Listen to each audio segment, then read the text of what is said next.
Mute, and we're going to get started. Oh, I got to start just a second. I'm so excited to have you all here. It's like, it's hard when I'm doing something new, it's really hard. It's like birthing a baby, pull it out, it's like really hard, but it's always so rewarding to see this thing become something other than just a thought and me by myself. So I'm trying to open my PowerPoint so I can, I thought I opened that already.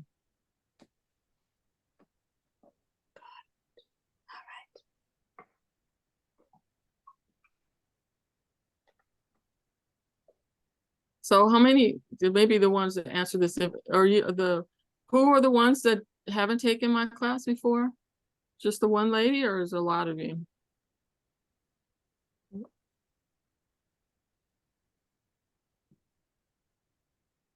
I haven't taken your class. You haven't? Okay. No. Okay. I'll make sure to kind of not speak over your head, make sure I explain everything. Okay, thank you. Yeah, I haven't either. And I haven't either. Okay. It's good for me to know that. Did a very long time ago and need total refreshers. Okay. They're in for a treat. This is new to me. Taking out. Okay, come on.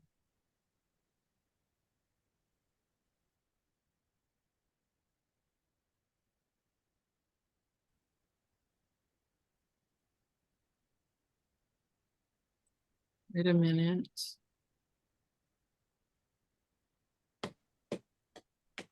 Come on. All right. So share screen. Tammy, you're very like bright in the back. Yeah, I'm gonna use it's like I closed the window, but it's early in the day, or the sun is like at its brightest. I would have to move my whole office over.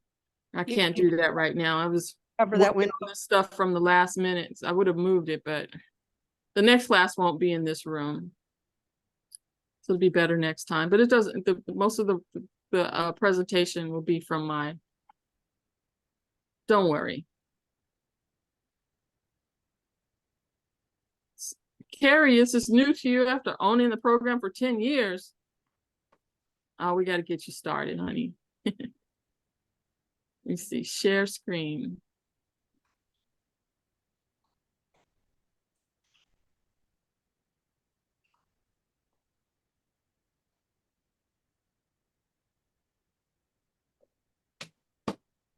Okay.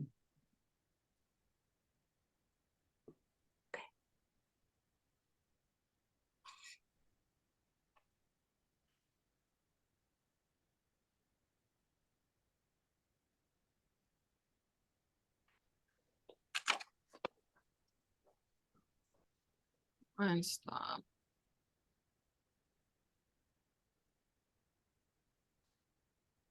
All this Windows stuff all in my way. There we go. Here we go. I'll try to edit all of this junk out. All right, so can you see my notice to Zoom? This notice is to let you know, put them on account. Give them notice that we do not consent to allowing them to use our images or any of this information for their own purposes. This is for your protection. It's also for my protection. All right.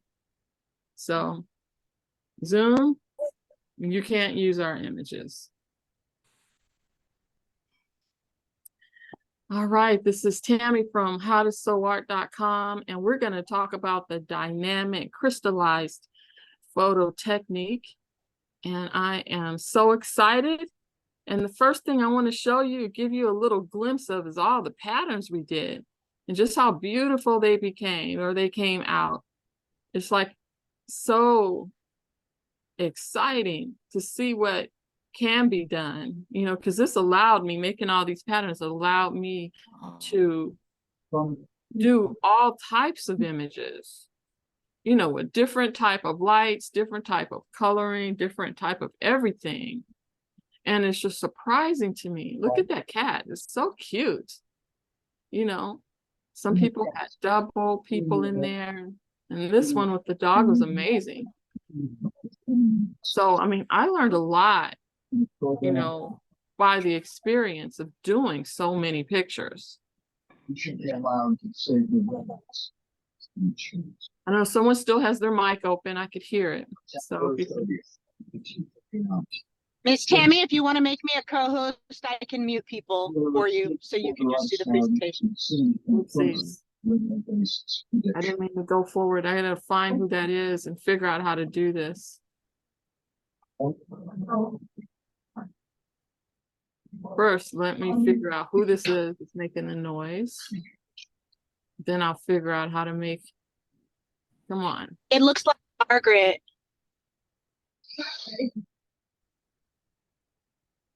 All right, I got her.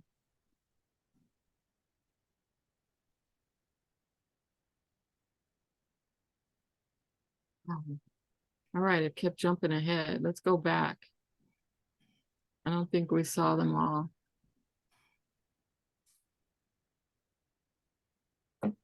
Yeah, but I really enjoyed, and I learned a lot about how to make the patterns good. And I'm going to do some demos too, to give you some ideas. Because when you get it in the software home, look at this little fella here, dressed up like a teddy bear.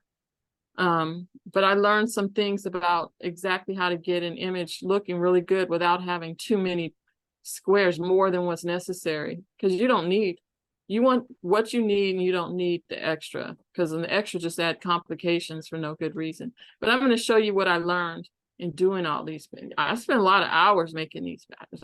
I have become very acquainted with you and all of your family and people that you sent me in these pictures, you know, by tracing every bit of their face.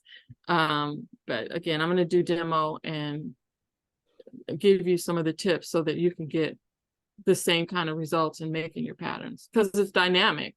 It's not automatic. Look how beautiful this one is.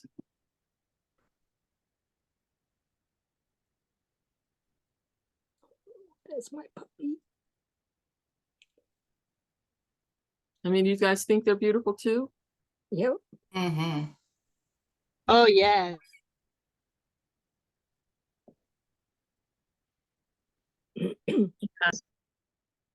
Tammy, Uh-huh. you never fail to amaze me. I mean, it's like some of these are so good. I think they could be entered in the quilt shows. I mean, some of them are so good. The picture was the composition of it just came out so good. So anyway, we'll do a demo. So I'll give you some tips of what I learned. And so now I'm going to talk about the supplies you'll need. And I tried to simplify it a little bit from what we've done before, and tell me what you think. The ones that have taken my classes and made the quilts before, because I'm going to give we're going to give it a try. Come on. I just got here. Tammy, this is Gloria. I had trouble getting into your class. I have taken it before. And what did you want to know from me? Well, we're going to go on. Are you just now starting? We're just now starting. We looked at some of the patterns I've made already, and now we're going to talk about the supplies. I've kind of tried to simplify it a little bit, but just, just mute your camera. I'll ask if I need input. We're going to ask questions later, but we're trying to keep the video without too much noise for later. Okay. Yeah, that's fine. I'll mute myself and Kathleen. Okay. So one of the new tools I've been using that I really like, and it's this little paper cutter pen thing. So you can use scissors, of course, but it's like a little thing. You use a cutting mat and you can cut the pattern out without using scissors. I mean, if you only have scissors, you prefer the scissors, it's fine, but I really like it. It's like cutting it out, but it's like you're writing with a pen. So it's very precise. And I found this one here. I bought one that was called, I don't remember what it was called, but I got one pen for like $9 before, but I was looking around trying to find it again because someone, when our talk mentioned it briefly, the last class, they were saying they got it and they really liked it too. So I went to look for it to recommend it to you, and they don't even have them on, it's called Slice. They don't even have it on Amazon anymore. They were unavailable. So I started looking around for another option. And I found this one for like $12, and they end up having, I don't know, there's like 3 or 4 of the ones with the ceramic blade, and then 5 or 6 of the ones that have the metal blade. So you end up with a bunch of them, and they become very cheap, but it's a good tool. And another thing you're going to need is, of course, fusible web. And I'm going to use heavy starch to spray and iron my fabric to stiffen it up, because I think I want these pieces to be more exact than the other ones, because the triangles, I want them to meet up at the corners. So I'm only going to cut them about just slightly bigger than the pattern. But I want it to be a little bit stiff, and it'll be easier to get an exact shape by just spray starching and ironing the fabric first. So they'll be easy to do. Come on. And then a glue stick. You know, before we were using steam-a-seam, and of course you could still use that if you like. But if you don't, you could use the fusible web on its own and a glue stick. And then when you iron it later onto the batting, the fusible web will take over. But to keep them in place until then, I'm going to use just a glue stick and use it lightly. And it eliminates the need for something so expensive like steam-a-seam, or messy like the basing spray. And also, we're going to talk about using some of that stash you have. I mean, if you use the fabric pack I sent, but there's some circumstances where you're going to need some more fabric, and this is the perfect place to use your fabric stash. You also need some tape, like always, because we got to tape those patterns together. And of course, you're going to need a backing, batting, and thread for stitching. So those are the supplies we're going to need. So now I want to take a little closer look at the patterns. You know, this is the patterns are a little bit different, and the approach is going to be a little bit different. So in the past, we've always cropped in really close and just got the face, trying to get rid of as much background as possible. And that's perfect because when you buy one of my fabric packs or get the kits, you know, like some of you have, that's one color story, and it's perfect for one face or something without a lot of background. But look at this. It's perfect for one face or one animal, and it's one color story. Oh, and if you bought the fabric pack, you might be wondering what that sticker is that I included with each fabric pack. I forgot to tell you, I didn't put a note in there. That is a sticker that you could cut into pieces. You make little stickers to number the fabric and stick it on there. So if you take it apart, you always know what fabric is what. All right. So that's what that's for. You could use that to make stickers to put the number of the fabric. They're already in order. I staple them together and put them in order. The lightest one is number 1 up to the darkest. If you don't need all of them, you can eliminate one, because I think there's a little bit more fabric, 1 or 2 fabrics more than what the pattern would call for. So if there's a fabric you like less than others, or you don't want to use it, it's perfectly fine. There's enough fabric there, enough different fabrics there for you to have what you need. All right, so the other fabric had one color story. And what I like to think of it as, it's like it's pretty neutral, meaning there's color in it, but overall it has a kind of neutral kind of color. And I like to use that for like the skin tones. So, but these crystalline patterns, because of it's so much easier than having such tiny pieces, all the pieces tiny. We're including some background, including, say, in the instance of this one, you know, she has a dog in the front, which is a total different color. Also, she's like a headband on that has, you know, it's blue and white with stars. It's obvious a flag, and you might want to keep that colorway. Or her red lipstick, her sunglasses. These are important images, or important part of the image, as you don't want it just to blend in with the rest of it. So there's more than one color story going on in this picture. So the way you would deal with that in the pattern, you know, and here's the crystallized picture that came with it. You could see her red tank top and her headband, and the dog, and the picture is so easy to see it. So see, look, you can outline those areas and take note and use the fabric pack for the neutral skin tones. But in the case of here, her tank top, you go into your stash and kind of pay attention to the number. If there's a darker number, you know, you need a darker reddish color. And like this one down here in the corner here, they're pink because they're a lighter red, or lighter reds up here. And you want to keep that light and dark going on, knowing that they're red. That's when you go digging into the stash. Perfect place. These are just little pieces, but these pieces make a big statement. And of course, you got one of the stars here, and it's blue and white.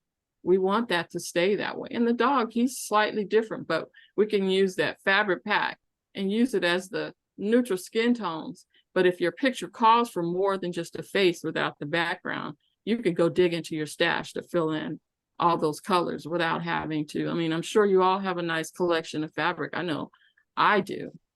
So again, that's where you use these your fabric stash, or you use the fabric pack as more of the neutral kind of skin tone. All right, so I'm going to do a demo, go to the software and give you a demo on how to make these patterns.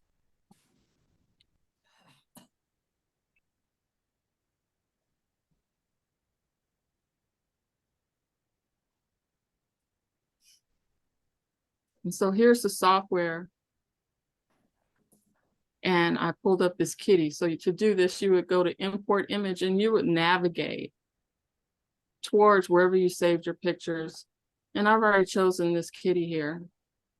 And so to use the crystallize or the triangulation technique, you go to this tab. You don't have to worry about this because you control it from the other window. So triangulation, and then click here to activate.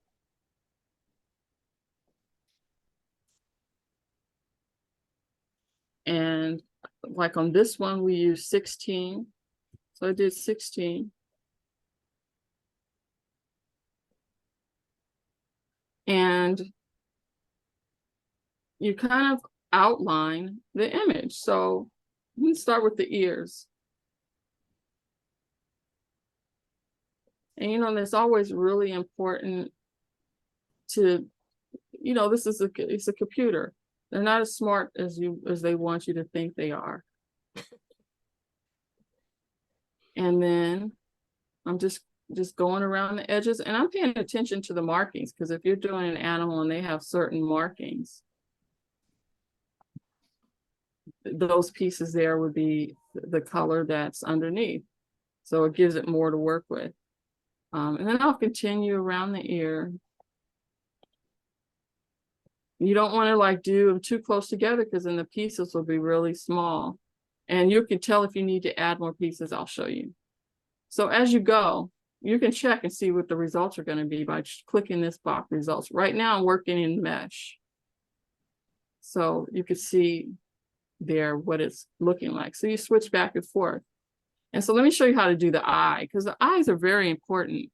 Since we're working in triangles, I start with the corner, and then I sort of like do a zigzag. So I'm going to do one here, and then zigzag down here, trying to keep the white of the eye, then zigzag back up here,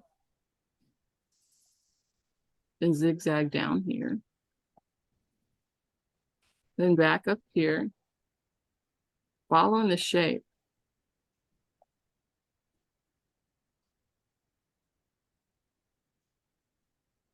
And then I'm going to go around the dark part so that you can see his eye really good. And so let's take a look. And if you decide, man, I didn't do it good, let me try it again, you can always go to this eraser. Click here on eraser. And this slider here allows you to make it bigger. You see the little red thing here? If you go here, it makes it smaller if you're just trying to get one little part. But if I want to get rid of a whole area, I can get rid of these and try it again to make it look more like what I had in mind. So let me try it again. Then you turn the eraser off. And I'm going to try it again. I'm going to start at the corner and zigzag. Because I find even in the other ones, when the eyes are clear, it makes the image really easy to see. So I'm trying to capture that little slit in the eye is dark. See, I think I messed up a little bit. No, that worked. Tammy, is every click a pattern piece? Every click is the edge of the triangle. Let's look again. I mean, let me get this dark part. So now I'm gonna look again and see results. That one is much better. Wow. But let me go on. So I'm gonna trace, you know, because they're making triangles. You see that piece? I've already clicked those two. So when I click again, that's gonna be a triangle. So let's do the other eye.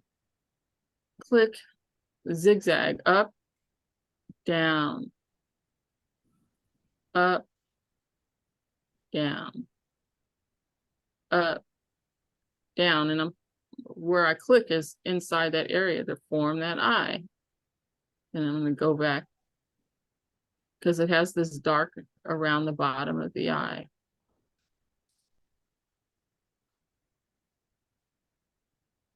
And let's take a look.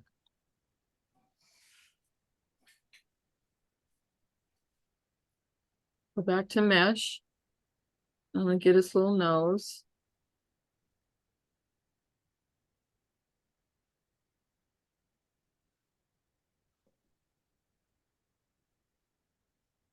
And I'm, like I said, I'm following the values. Sometimes I see right here, there's a shadow there. So I want to make sure I capture that little dark spot because that shadow is important. And then over here, the fur is orange. So I'm going to get this area so that the coloring stays the same. And then around the mouth.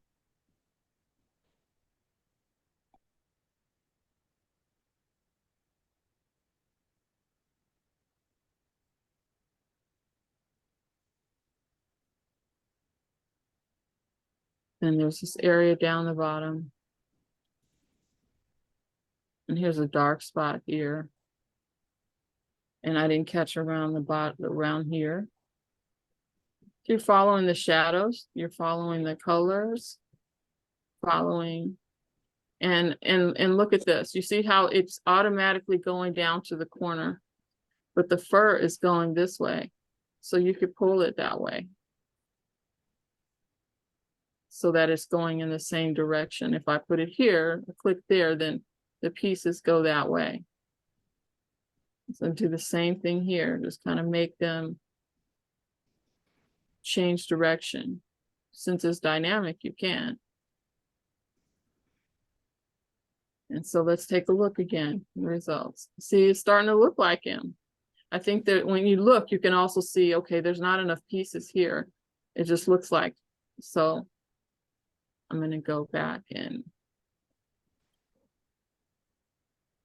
just try to add some more so it's not so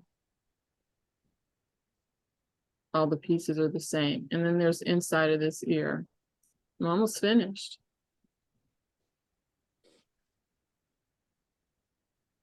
Results, let's look again. He's looking pretty good, but you could see if there's something missing where you need to fix it. And you can even work on it while it's in this view. So like, if I think, okay, like that little slit in the eye is not showing up so good, but look what happens when I move here, I could find it. Look, there you go. Because it changes. So if there's something that's not quite right, or you think you want to move it, you can. And you could tell by the color that's formed. You can see it. Or like here, go on. Can you do a small part and say click every time you click? I'm missing when you're clicking as you move around. Oh, okay. Thank you. All right, so I'm going to click here and then it stays. Or like I said, if the iris wasn't showing good, I could change it. So if I click there, then suddenly I could see it when it was kind of it was the eye, but there was the little slit in the kitty's eye wasn't showing. In the tracing though, how often did you click, say, on one eye? How often did I click on one eye? So let me erase it and do it again. Thank you. All right, so we're going to go to the eraser. And I'm just going to erase. You click, click, click, and you see it gets rid of anything in the red circle. Now I'm going to turn off the eraser and start from the corner. Just click. And then I'm going to go up to the top here, click, go down to the bottom, click, because remember it's like I'm working in a zigzag. Each time I click though, I've already made these two parts of this triangle, but when I click it again, it's going to make the other leg and make another triangle. So click. Tammy, what if I didn't want to erase and I just wanted to make one of the triangles a little larger? Could I drag it? It depends. You could try. Sometimes you can. It depends where it is, because you remember all of these triangles are connected. So when you move one, sometimes it moves another one. So it depends. You could just pay attention and try it. So click, click.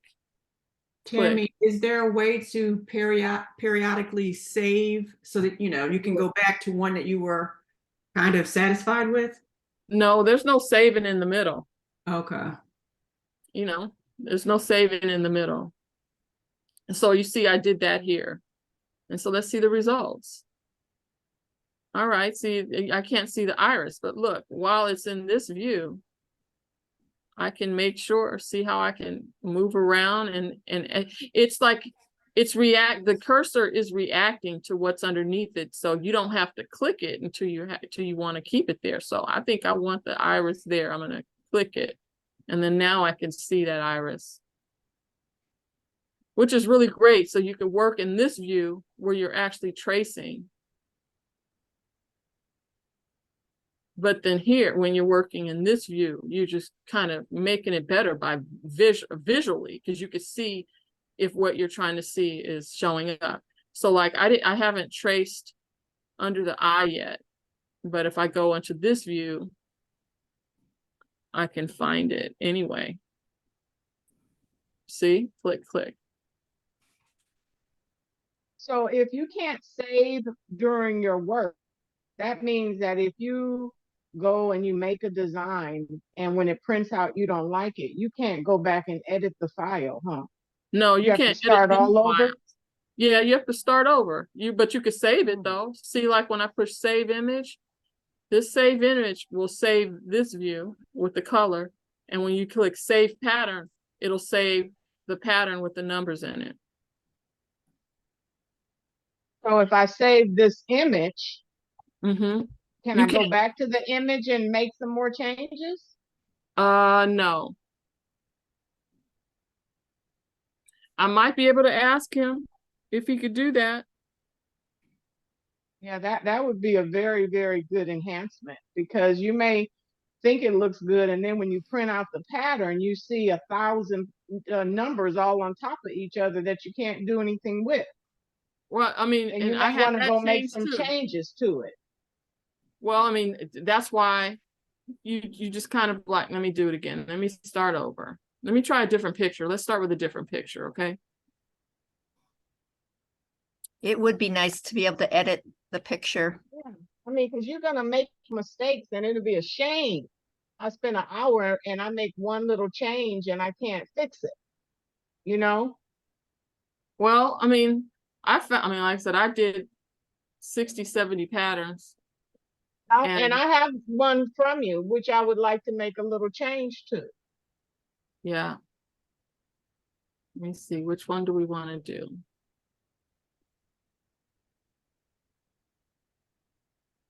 How about Margaret and Herbert?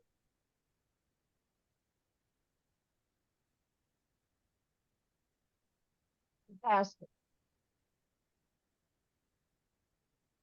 Which one? Margaret Hill. Oh. Yeah. Okay, so You know, one of the things that you got to do, the better your picture, the easier it is. yeah, So, that was a professional picture. well, those are the worst ones because they put too many lights. No. I spent a lot of time on this picture. Well, I thought it would be better because it didn't have all that extra background. No, it's not the background is one thing, but the hard part about professional pictures, they put too many lights and you need the shadows and all that stuff. That's what forms the shapes. What about Kathy Pedersen? He hasn't even looked at mine yet. Okay, let's take a look. Let's do this one first.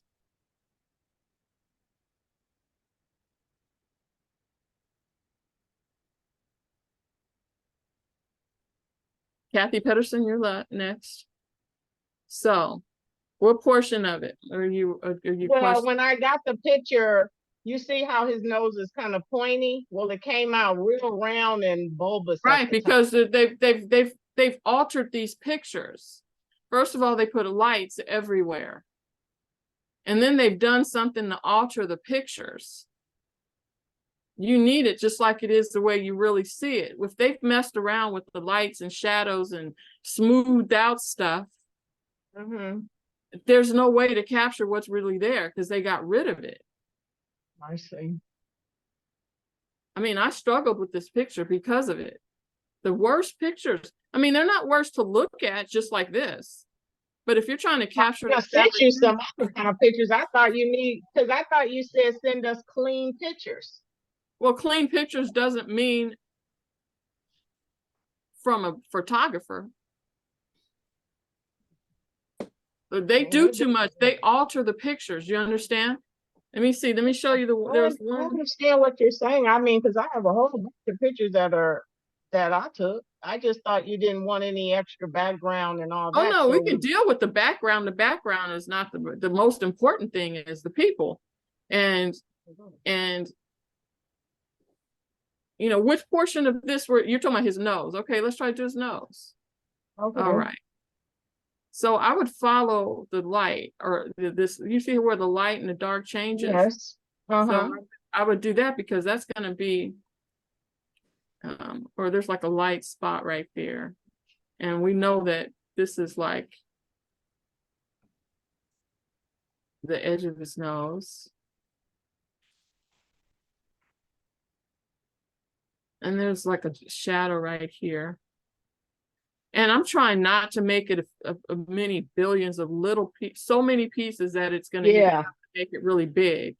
So we're trying not to like make it into an ordeal that's just so hard to do. So I did like a triangle on his nostril so you could see that shadow and then trying to get the shape. And so let's see what it looks like. That one came out better. The other one, I mean, the one I got was his nose was like real, like a big old, like I don't even know how to describe it, but like a big, like he had a cherry on his nose or something. So that's why I was saying if we had a file and that's the only little thing we wanted to I mean, I can change. ask him for that. I can ask him for that and see if he could add that. I mean, I mean, he's willing to work. He emailed me the other day, Oh, okay, good. or like yesterday, I think it was. And when the pattern prints out a whole bunch of different numbers on top of each other, how are you supposed to handle I changed that too, so that all of the numbers are on the top. So then the version that's ready now, all the numbers are to the top.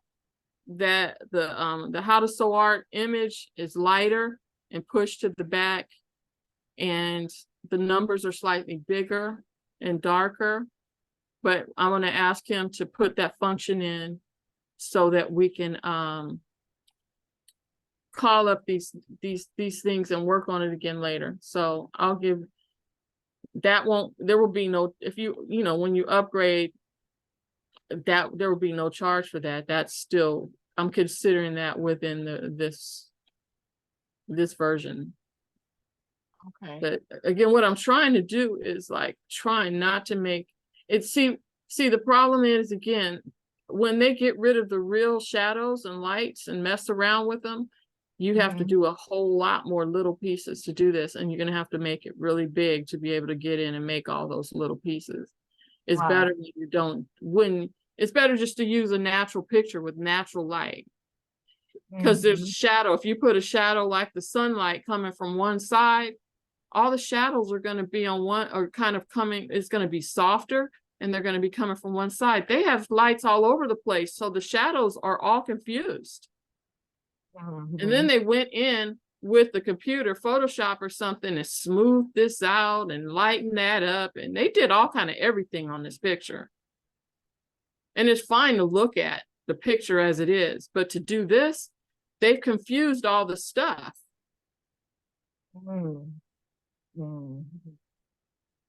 Okay. Well, if we could just go back. Because like even when I'm trying to do his nose now, I mean, it's like, okay, it's Well, like, actually that one came out good. What you just did. I mean, that I could see him. let's do his eye. So I'm doing the same thing. Zigzag, trying to catch. And I'm on trying to, you kind of get the little edges. So let's see. Well. So you said you had asked him, so when there's two numbers on top of each other, it's going to be all the numbers are on the top. All of them are on the top now. Let me see. Let's start at what this. I'm saying is, like in one triangle, I may have had number 1 and then a number 16, like right there where it's like I don't know which one to use because it's two well, in the they same would box. correspond. Let me open your pattern. Let's see. Let's open your pattern. And it's so tiny, I would have to use a tweeze. Well, you printed the pattern small. Let me go. I'm going to go into that. How about we're going to do Kathy Patterson's right now, and we're going to get back to those two subjects. Okay. Okay. All right. So what was that? Was that Kathy Patterson you said? Who was that? Yeah. Pedersen, P-E-D. P-E-D-E-R-S-O-N. Oh, you're talking about this one? Yeah. Second one. The deer. The deer. Oop.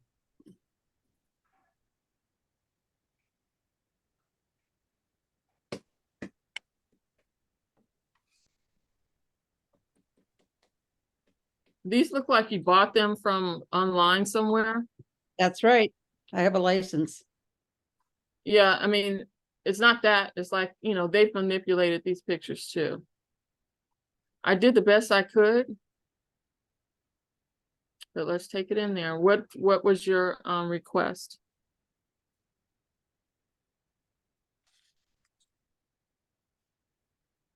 You there, Kathy?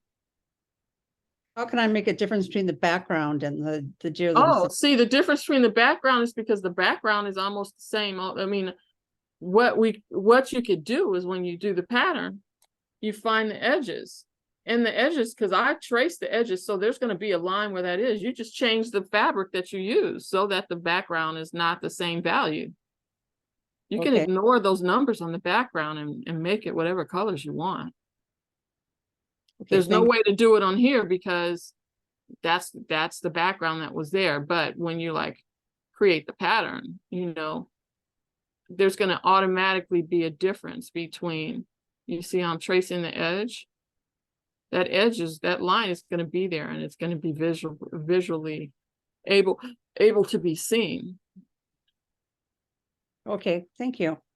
So you would just use green, a range of green shades for the background? It doesn't even have to be green if she decided she wanted it purple. Okay, as long as they were just a different color range. Yeah, make it a different value so that they're not blending in. Okay. You know, it's like you could see it here that it's a deer, but we're going to be changing and using fabric. So you would change it so that the colors are contrasting or not the same as the deer. So if she were trying to use the fabric pack for this, it would be bad because it would be matching the same value in the same fabric. So in this case, go to your stash. Okay. Okay, And find the edge will be easily be seen. And anything on the outside is background, and you can make that whatever you want. okay, thank you, Tammy. Mm-hmm. All right. Tammy, Uh-huh. have you ever done one of a drawing? So my granddaughter is an awesome artist. She can draw details. Would I have to take a picture of the drawing, or could I do one of just the drawing if I download it to my computer? You can bring a drawing in here and do that. Do this whole thing. You could, I mean, my How to Sew Art 2 was about doing drawings. Okay. And I use the techniques in Quilted Photo Deluxe too, but it will work with this too. Basically, if it were a drawing, she would be using certain colors of paints or crayons or whatever she's using. And you would divide it up by colors, similar to what I showed you. Okay. Similar to what I showed you here. If you did it with this one, it doesn't mean that you have to do the triangles necessarily. Or you could, but you would be paying attention, like paying attention to this tank top is red. Mm-hmm. So it depends on what the drawing is and how complicated it is. The things that aren't super duper complicated and have lots of tiny details are better because they make more of a statement. The smaller the details are on there, the smaller the pieces have to get to capture those items. Okay. And the less impact they have. So the contrast of having big pieces and small pieces for the little details is good. But there needs to be a contrast of big and small, just like there's a contrast of light and dark. That's why the manipulated pictures are so hard, because they're trying to smooth it out when we need to see the difference between where the sun is hitting her. Look at the sun hitting the top of his nose versus the shadow that's caused over on the side. It makes you see the shape. But if they've smoothed that out when you do it in this format, then the shape gets distorted. You can still see it because of colors in a photograph, but when you change it to fabric, you need the natural light. You need to use how the light hits an item to create a three-dimensional shape that you see with your eyes when you use fabric. You understand what I mean? Yes. Yep. All right, let's go back here. Anybody else want me to look at a picture that they had a question about? The one that I gave you that has the two kids in it, or the two adults in it, that was a photograph that came from regular camera. I don't know if you want to contrast that with the one we were looking at that's professional. What's your name? What's your name? Judith Holland. Judith? Uh-huh.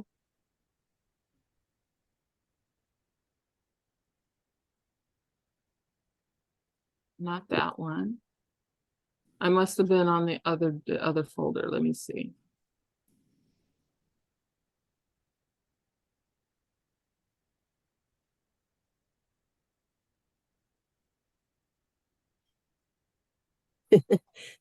It's the third one.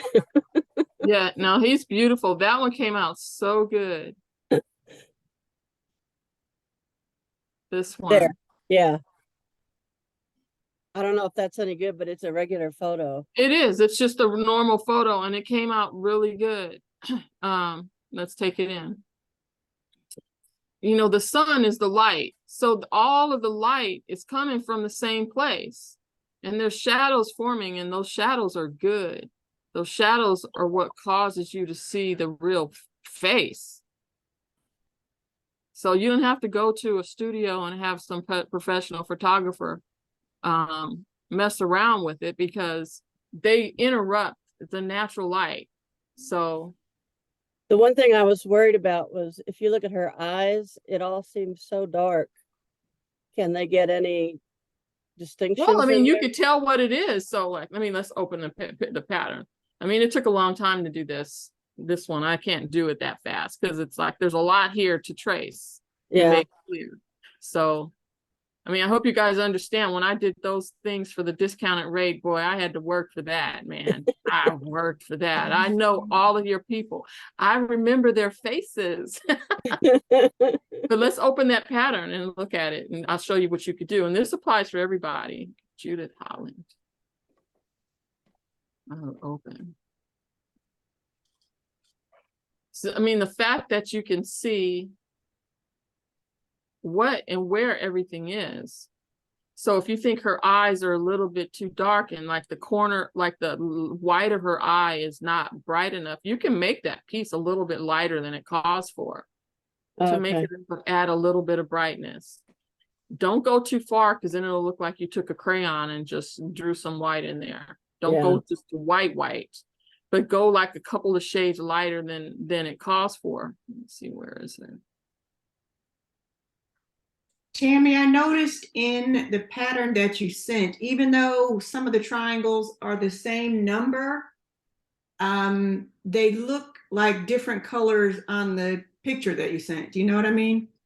Well, the pictures, I mean, I can talk about that too. Let me open hers first. Let me see. CDFG.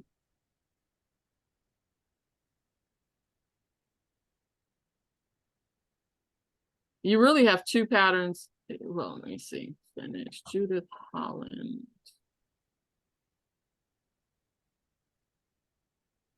There it is. You just passed it. Good. Yeah.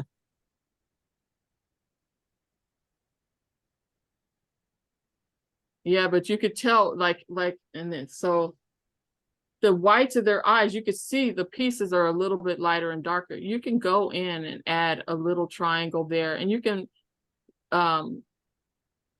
audition it, meaning add a little piece and back up and take a look, make it a little darker or a little bit lighter, whatever, to see where you like, because you can see there's this lighter little piece here, but maybe make it just a little bit lighter. Like I said, if you put just white there, it's gonna look crazy. Right.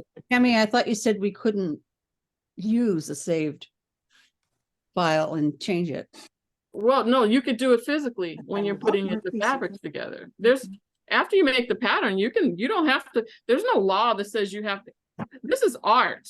This is the way you see it. And if you're saying, okay, I want to see her eyes a little bit more clear, because some of this darkness is all her eye makeup too. That looks really good, I think. Yeah, no, it is really good. But if she wants the eyes to be a little bit brighter, she could put a little triangle here on the corner of her eye, because you saw how I made the pieces. I started at the corner and I went up and down to make the thing, and it captured what it captured. But if she wanted to make the corners of the eye a little bit brighter so that you could see, you can notice where, you know, the dark of her eye is, and is differentiating it a little bit from, it could be just a little dot. You could even do it with thread when you're stitching. Use like the light thread there and just do a few stitches, it would work. Yeah, that's really should be, it really should be subtle, or it's going to look like you just took a big old crayon on it, you know. Yeah, I like the Tammy? thread idea. Yeah, this stuff is Tammy? really subtle, huh? This is Gloria Richardson. Mine had a pair of glasses on the gal and her eyes were closed. Do you have tips for bringing her to life a little more? I mean, we can. I'll look at it. But I love this one. This one is beautiful. It's because I the do light, too. you can see how the light is coming from this direction. And the Mhm. shadows are on this side, but it's what makes you see the shape of her face and her eyebrows and, you know, his beard. You see his beard is brighter on this side than it is on, because the light is over here. They're very recognizable. They're very beautiful. This was going to be so stunning when you put it in fabric. People will be going, oh. It's my grandson and his wife. Yeah, but you know, when if you, I mean, we're seeing it on a screen. When you blow this up to say 30 inches wide and you got it, no, it's stunning. Yeah. But yeah, you can manipulate it, but this is what it really looked like. And this is, but you can add it just like a few stitches of the little lighter thread on the dark will give you that little bit of light without like doing something harsh. And you can do a couple stitches and then look at it. It's like, oh, I could do a little bit more, or no, I went too far. I liked it without it better. You know, without messing up anything. Yeah. Thank you. Uh-huh. So Hey, Tammy. Who was that was saying what they wanted to see? Gloria Richardson. Okay.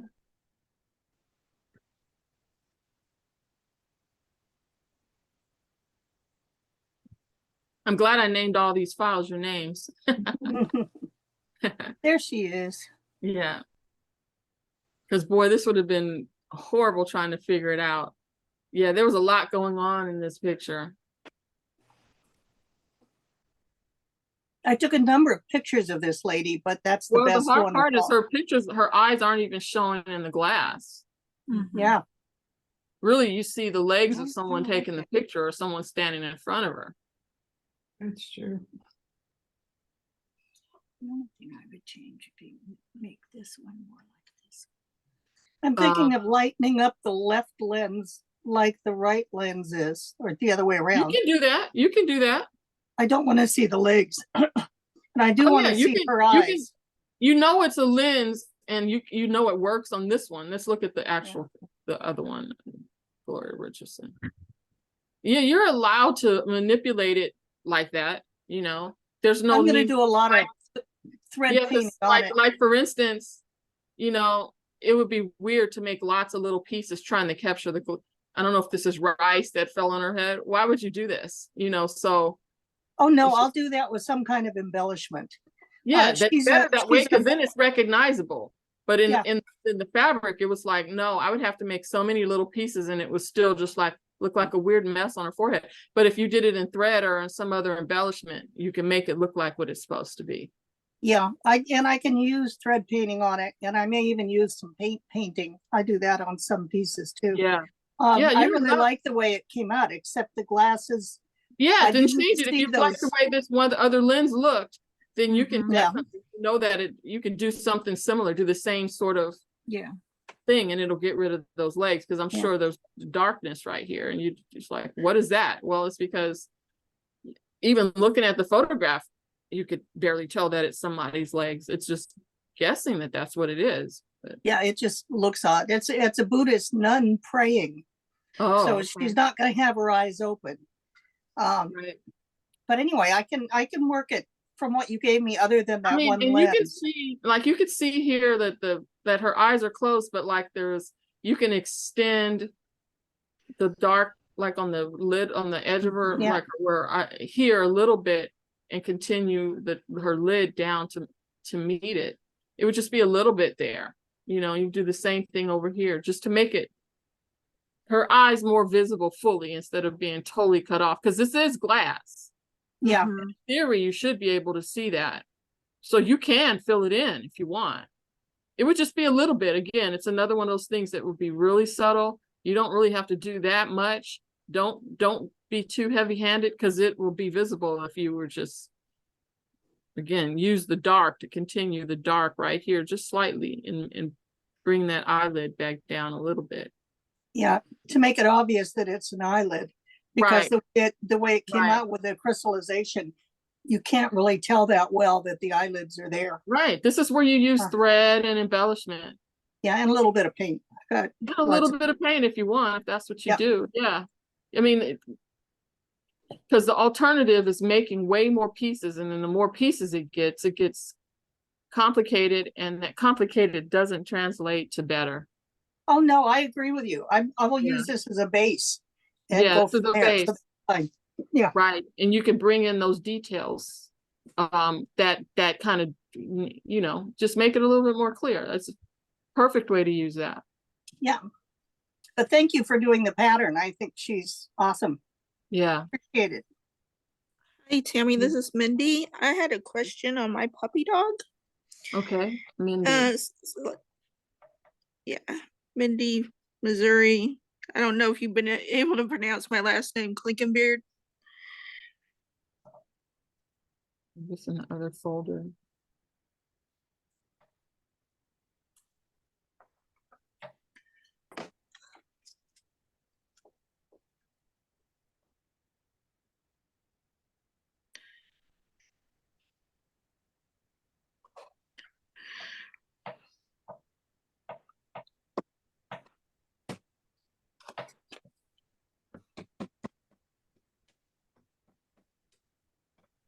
Oh yeah, he was very dark. Yeah, is there a way to differentiate his paws from the floor there? It's kind of all blended in together. Yeah. Let me see. I tried really hard. Let's see. Unfortunately, his paws are like,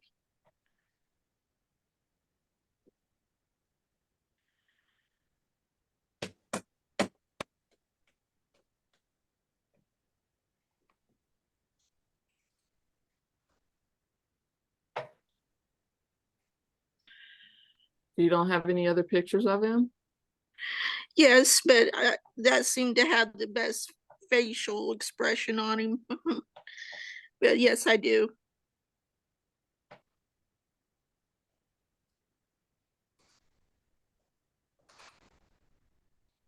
Yeah, he's like in a shadow.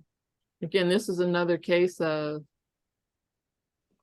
you got to really pay attention to where those lights and shadows are. And he's somewhere where there's a lot of shadows, and he's standing on a carpet or a concrete or something that's. Yeah, it's a carpeting. It's my front room.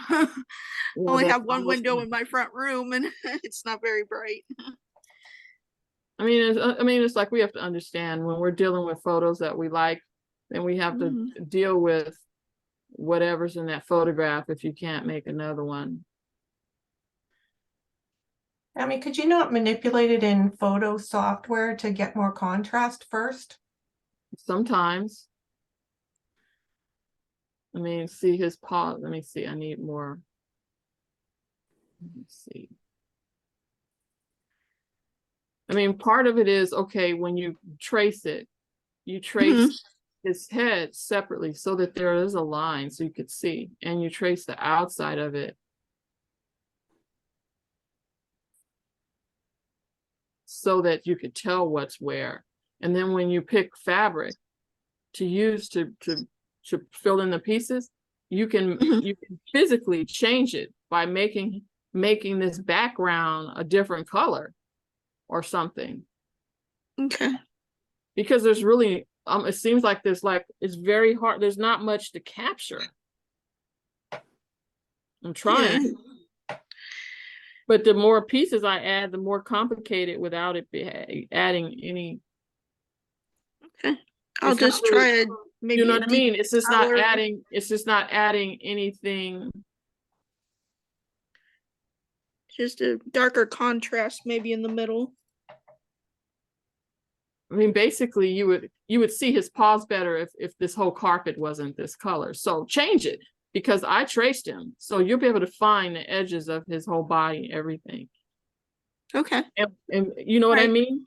Since it's, I know that I've traced the outside. I didn't just say, oh, it's the same color and didn't make a line there. I did. So find those lines and make sure this carpet isn't the same value, you know, so darken it or or lighten it, anything but keeping it in the same area of contrast. Okay, that's all I needed to know. Thank you. You're welcome. Tammy, I had a question about the numbering on mine. I was a little bit confused about it. Okay. Like I was saying, in my grandmother's hat, even looking at your pattern, I can see the shades. What's her name? What's your name? Nicole Blackwell. It's helpful when we look at it specifically. Yeah, I got you. So yeah, the pattern itself, not the picture, but the pattern. Do you have that? But it's based on, we'll look at the pattern too. But say, Okay. what's the question? Part of this is like, it's like Yeah. I could see the banding from when it was. Right, You know, exactly. I didn't have any control over that. That was just how the actual thing was. But my question is, like if I look at her hat in the pattern, I can see from the pattern, that there are slightly different colors there, but the pattern shows all like number one. Well, because it depends on it'll like within that area. Well, let me show you. Let me explain it. Okay. It depends how big or small the pieces are. They're So big. for instance, so like right here, if I did a piece this big, even though you see that there's different colors in there, what it's going to do is average that together, because that's one piece and you can't have a bunch of numbers into one piece. Well, okay, so I'm still not sure I'm understanding, because again, you don't have the Look at what actual you're talking pattern. about. Yeah, You don't have the actual pattern? I do. Oh, okay. So if you look at the actual pattern, I see 3 different colors of triangle, but they all say number 1 on the pattern. So I don't understand why they're not like, Well, it's just because those still average the same. It makes this, just because it makes another piece doesn't mean it makes another color. If in this area it is still averaging what is required in that area. So when you create your color pattern that you sent us, like not the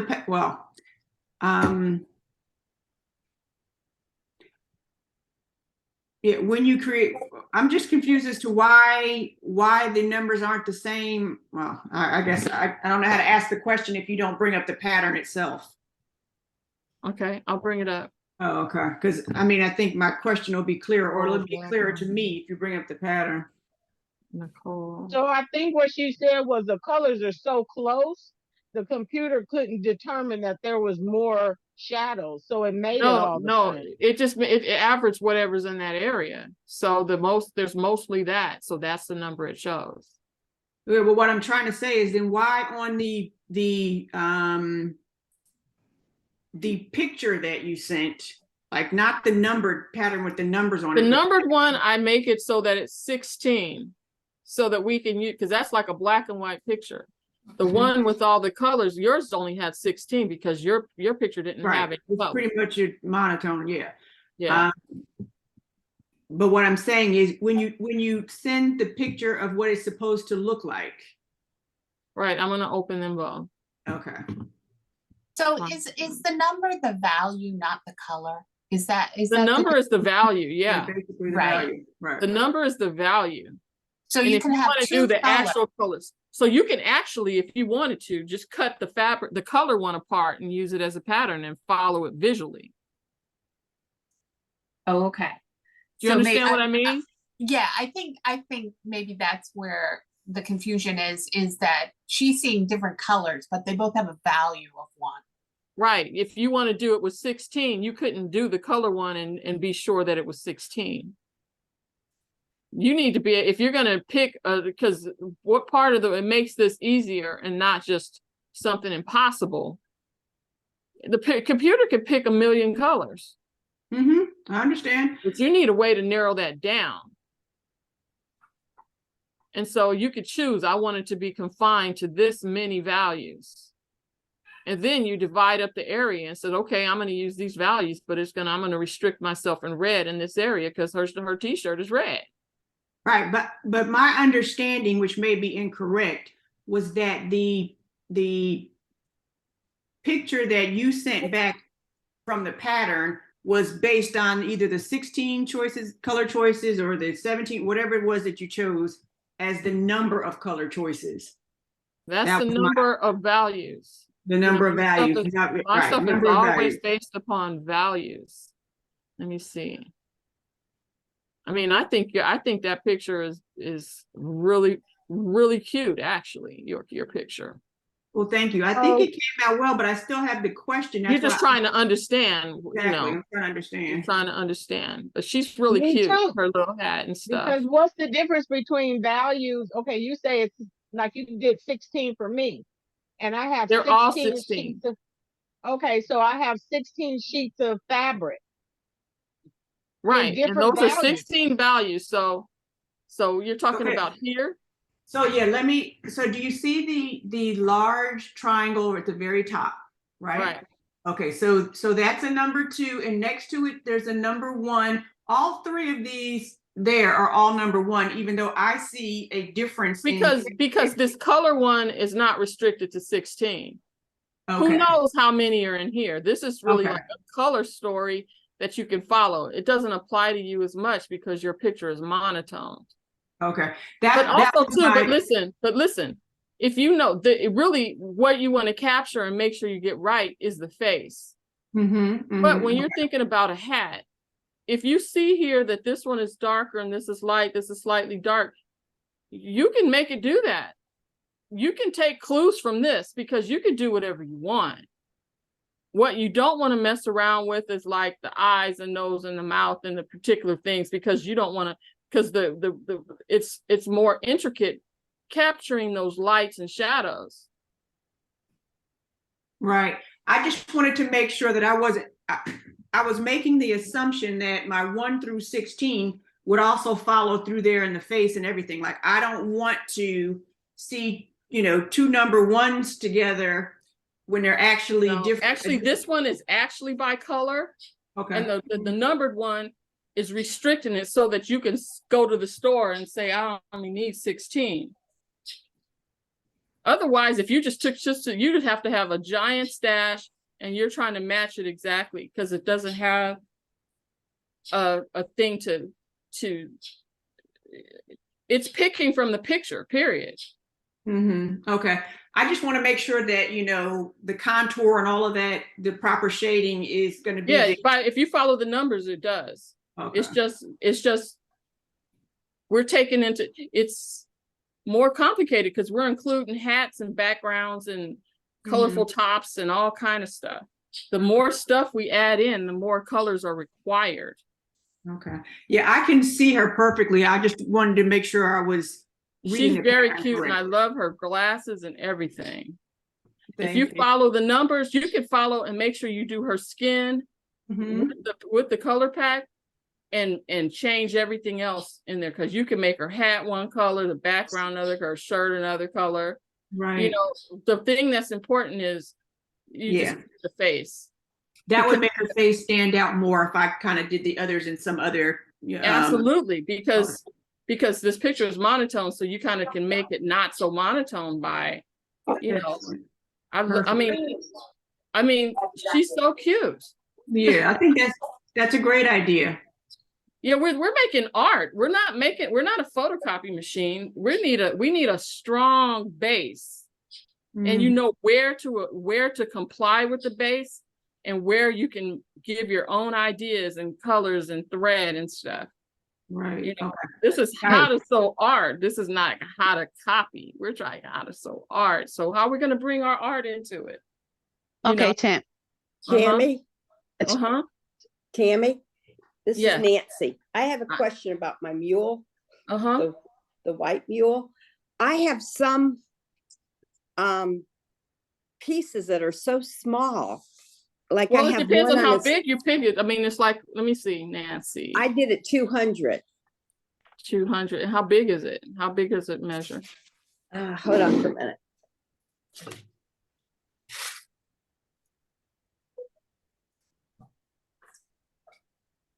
Is it this one? Not that one. It's the other one. It's 24 and a half across and Yeah, that's big. 31.5. Yeah, he's big. The white one? Should I make it bigger? If you want it bigger. Let's see. But some of him, it's the other mule. Yes, the other one. How do you make it bigger? Say that again. How do you make it bigger with that size? We're going to go into that. It's the next, I think it's the next thing.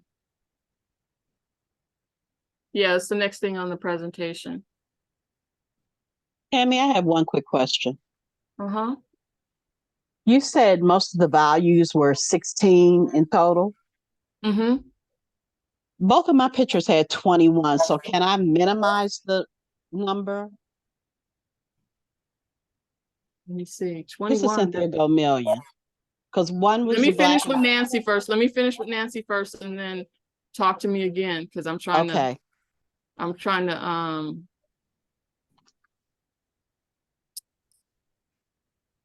gonna hurry up.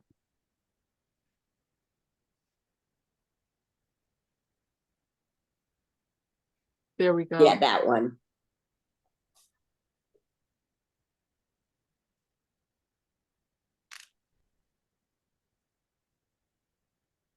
Let's look at the pattern. But it doesn't have the bars or anything. Yeah, let's look at the pattern. Come on.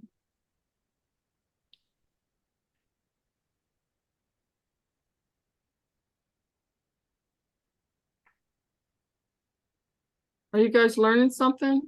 You kind of have to learn the mindset, you know. It's very helpful.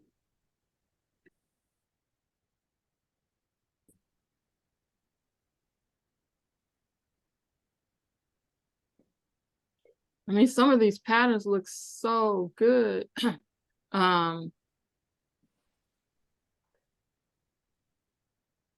Here he is. Right there. So the pieces are small around the eyes, around the nose. It's on the left.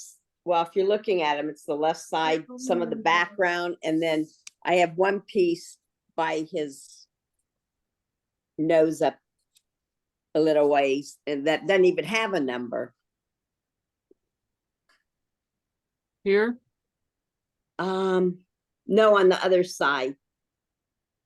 Go down by his other nose. His nostril.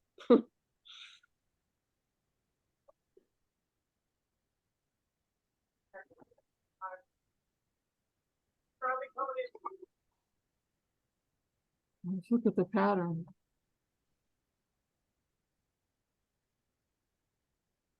I mean, it's like really small. And I have 9 sheets I put together.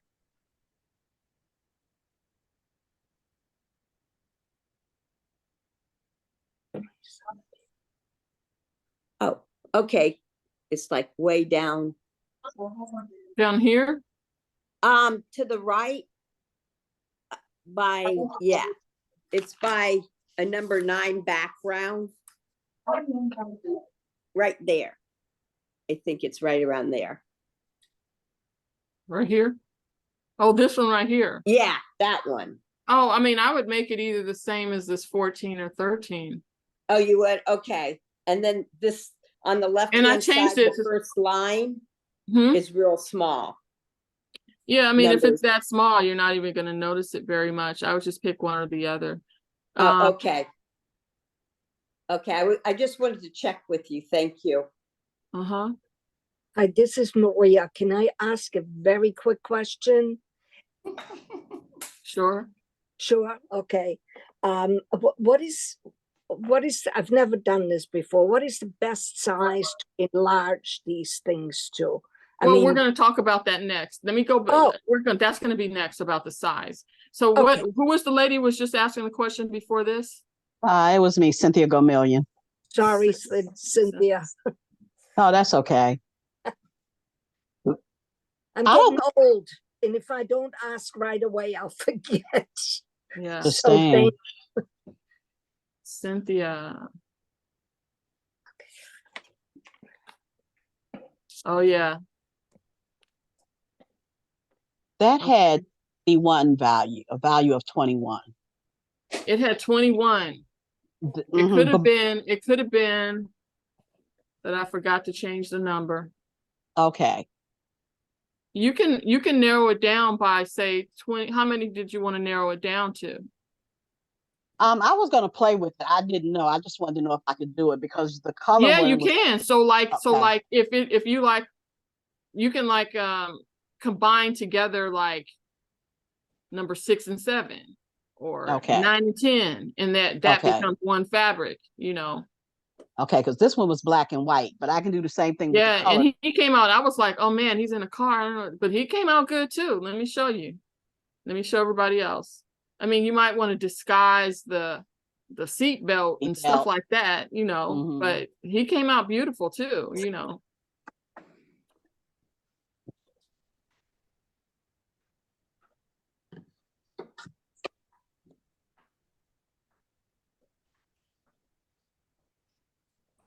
Like I said, I know all your people because I spent a lot of time with them. Mhm. Where is he? At the ones that you're showing, my Uh-huh. patterns, the numbers are literally on top of each other. These are all separated. Is Which there who is something that I this? should Who have is this? done? But who is Margaret? this? Margaret. Oh, that picture, it's like the more I was trying to make it clear, so I had to add more and more pieces. Like I said, that picture is really difficult because of it's manipulated. Let me show you hers. It had some pieces. Let me go back to the lady. I don't Cynthia. even know how to deal with it though. No, it's because they've manipulated the lights and the shadows and trying to capture the piece, or you can even see him in the. Let me see. There was a lot of numbers because of the glasses and stuff. Glasses. Okay. You know, there But was like hers, even though she has 1,000 numbers, each place you could see the numbers. right. Yours was supposed to have been before it was changed. This was changed. You could see this one is lighter, and all the numbers are pulled to the top. A little But bit on bigger. mine, Okay, Tammy, Uh-huh. in one of your books, you talk about the 8-8-8 rule. Well, that's when I use 24. It's really a third. You pick your fabrics, a third of them light, a third of them medium, and a third of them dark. Okay, thank you. Yeah, it's still just to make sure, because when I first started teaching, I said bring light, medium, and dark, and people were bringing a whole bunch of mediums, and they'd one white fabric and one black fabric. I said, no, that's not what I was talking about. All right, so it's keeping it yeah. balanced. It's to keep it balanced because you're moving from light all gradually to dark, you know. Okay, got it. Thank you. Uh-huh. All right, so that's what the pattern looks like, but you can notice really you don't have to do all these little pieces. We know this is the glasses. Right. So you can just like I did here. I outlined her shirt. Well, you can outline the glasses too. Then you don't have to do so many little pieces. Make the glasses and you would simplify that dramatic, but there's no way to simplify it while you're making the pattern and the triangulation thing. But that's what I would do on this case. Okay. Because on you know the what other I mean? one, There's many ways. You just got to understand what we're getting at. This is you want to keep his, his nose and all of that. And you could see the numbers clearly. But the reason, let me see, let's do the other picture. I would be looking at, I would print the pattern in color and in the pattern. So you know where you are and what you're dealing with. okay. And you know where you can simplify things. Like I said, where you want to keep his skin and his face and his nose exactly as it is. Okay. But the other stuff, man, you can cut these glasses out as they are and make the glasses in one piece and then put it right on top of there. You can do we're the artists.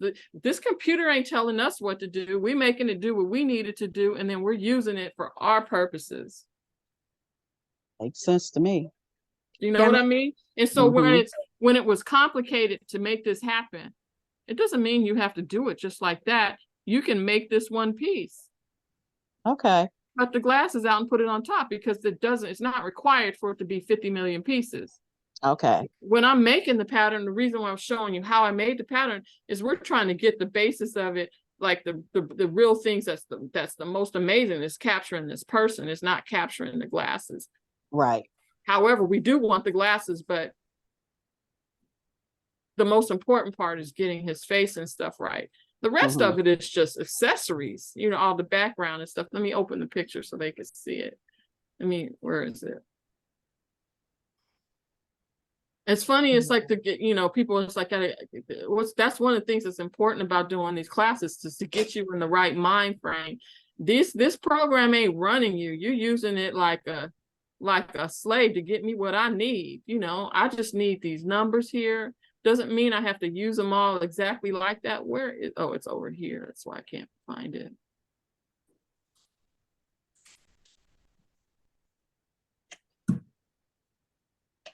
How about I go do some, before I go into any more of these type of questions, do more of the presentation, and we can always come back and do more of this later, but I don't want everybody to get bored or run out of time before we get to the rest of the presentation. I just want to show that picture first so I don't, come on, do what I need. Tammy, are you going to go into how these people put the pattern into what? We're going to put it together. Yeah, I'm going to go into that. That's what I said. We need to go more deep into the actual how to do it, and we can get back to these particular patterns. I have the pattern. Never occurred to me I could actually do the, you know, enlarge it to make it. Yeah. So you're basically saying that the pattern is a tool. We don't have to do, you know, it's not. You don't have to follow everything as the pattern is a tool. If I didn't say that, if you don't understand that, you got to understand that this is a tool. So this is the pattern we were looking at. There's the sun coming in. It's beautiful, and you can see all his features and his beard and mustache, everything. But you don't have to cut those glasses exactly in all those little pieces. She could cut the whole thing and then put it in that place and not have to do these 50 million little pieces. You know, there's a seat belt there, and there's, you know, this is the seat he was sitting in the car. It's different. It's separated from his hoodie and what he's wearing. You could just get rid of that seat too, this dark part. And it's just him in the sunlight. I love it. I like that too. I mean, he's looking right at me. Yeah, this is a tool. And that means you can keep the parts you want. Just because the seatbelt was there doesn't mean it has to stay. Okay. Even this background here that's coming like this, you could change that. I mean, you can see where he starts and the background ends in that chair.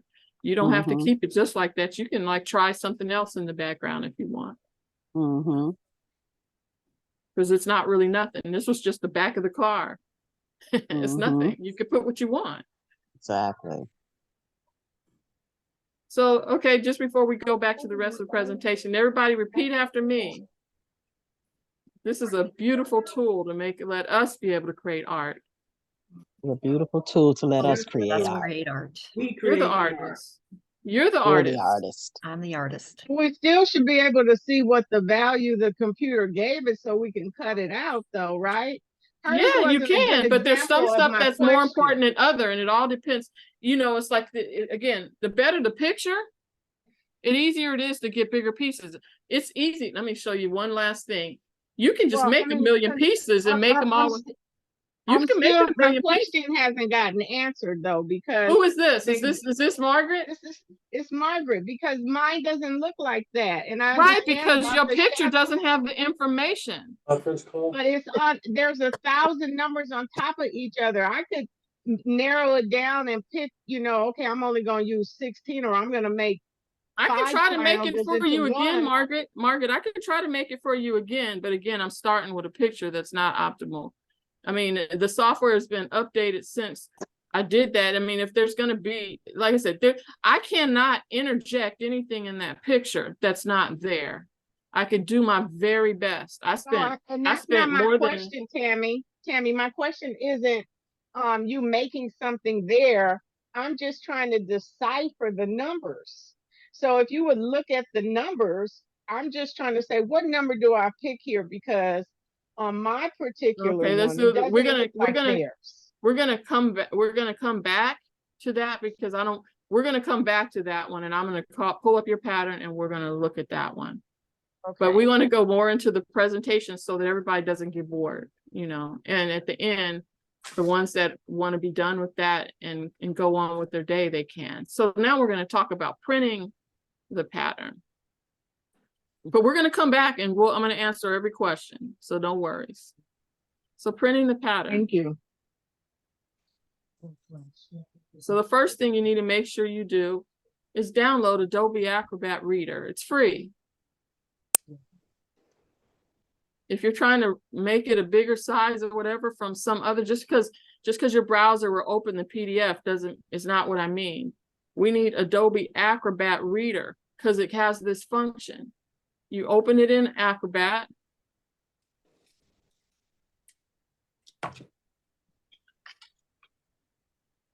And then you could push File and then Print. This is in Acrobat. It's free. And then if you go to this section here, page handling, and you click under the page scaling, you push tile all pages.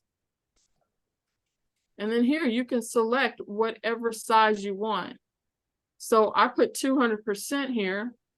And it adds more pages to get it big enough pages to give you whatever percentage or how much bigger you want it.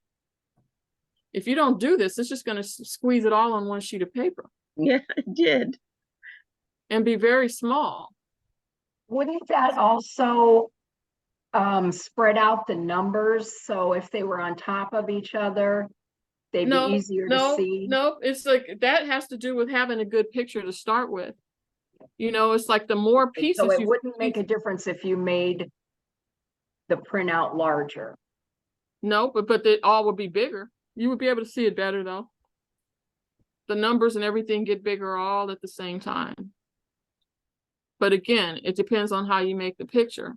If you make like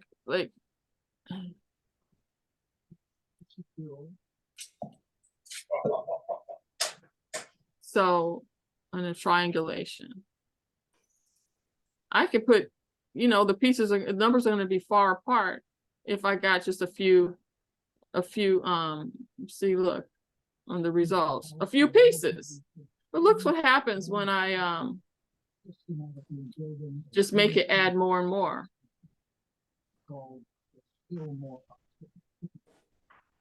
These pieces are going to be on top of each other because there's so many of them. That's why we pay attention to what we're doing. Let me get rid of all of this. Get rid of all of that. And we're telling it where the important things are. And you can determine where there's more pieces and less. So you trace the things that are important. And in this case, we want to see who he is. We want to see his eyes. See, I'm giving it direction. Again, this is a tool. You know, they call smartphones smart. They're not smart. These computers are not smart. They need our input to do anything. It's a tool in my hand. You know, there's many ways to put these triangles.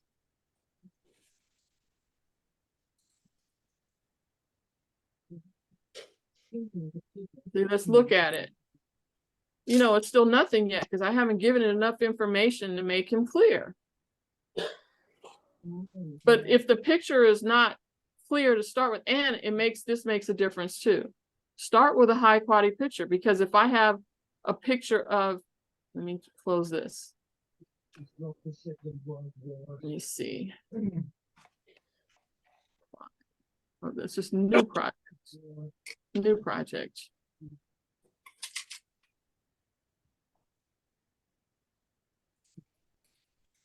Import. I don't think I have any that are low quality pictures. If you have a low quality picture that you just took from your phone, okay, I'll just go him in. And I'm just going to take a small part of this picture.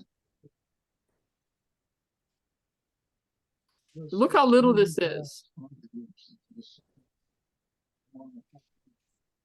This is not going to blow up big, and there's no way for me to. So you do a higher quality picture and it fills up the page and you have more space for those numbers. There's no space for these numbers here because there's not enough information. There's not enough space.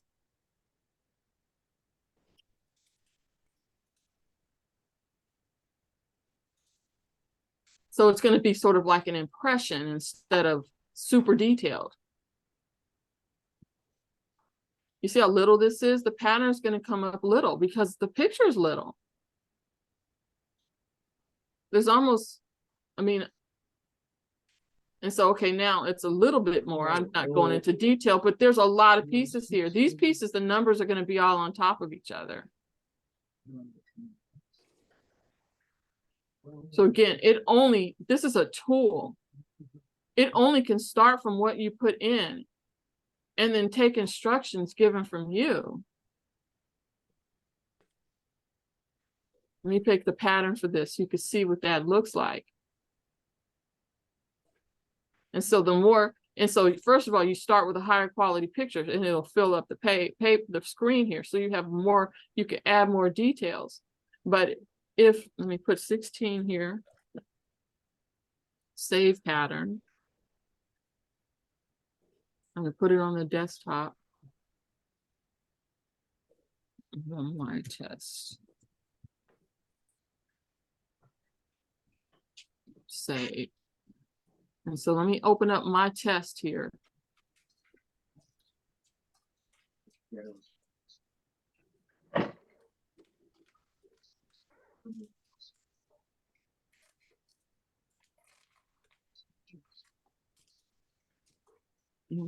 Open.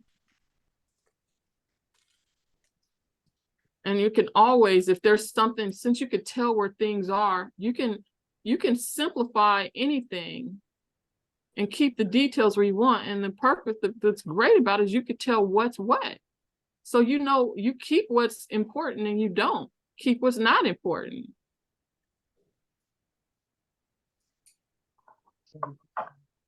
Let's see, come on, open my test.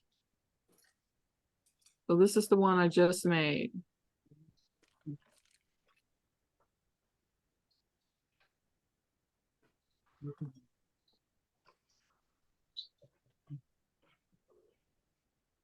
Come on.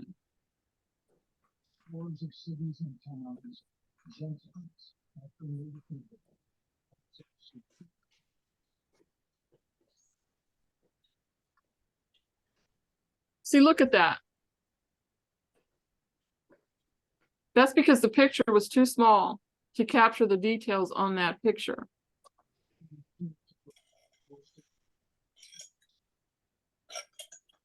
The reason why, say. So it just may be my picture wasn't large enough then. Because that's how my numbers That's not look. it. Your picture also has missing information. And you see the difference between this and that one? Yeah, that. You got to start with a good photo and the information in the photo. If the information in the photo is hard to capture because the values have been messed up or too close together, you have to add more pieces to try to make it more and more clear. The more pieces you get, the more jumbled up you're going to get.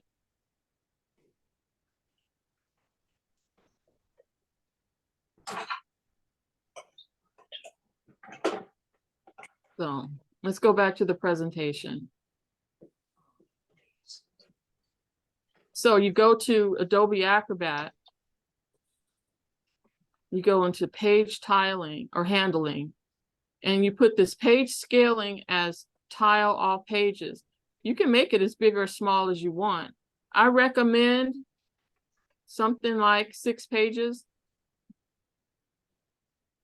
maybe 8 pages, depending on the proportion of your picture. This is about square, so it took about 6 pages to make it. It's not 22 inches because the page all the way out to the edge is 22 inches, and this doesn't go all the way out, so it's probably 19 or 18 inches wide by about 20. So you can make this, change this as much as you want, make it big as you can make it big as a billboard if you want to. Tammy. Uh-huh. Julie. When I was trying to print on the Adobe Reader, they've updated it and they've changed the way printing looks on here. It says page sizing and handling, and then it has boxes of size, poster, multiple booklets. It doesn't It's like have poster. It must be handling. poster because it's like poster. It's making a poster out of it. So the functions are still there. It's just they probably changed the name of it. You know, Yeah. It's called You a have poster. Adobe Professional you're running, right? Yeah, because I want to No. make PDFs and stuff. So, but Yeah, but it's but different. Adobe Reader doesn't give you all that ability. Actually, it it makes it a does. poster. It does. It's just renamed. Yeah, it Okay, says yes, poster. I I see it. printed mine out and it said with using the poster. Okay, Yeah, use poster. Yeah. And then it says, I see it says tile scale. Yeah, it's under poster. It's like making your image into a poster. So then the question is, how big do you want your poster? Right. And that's when it's how, you do the percentage and it gets bigger and bigger. As more and more pages, the bigger you make it to accommodate what you ask for. Yes. Okay.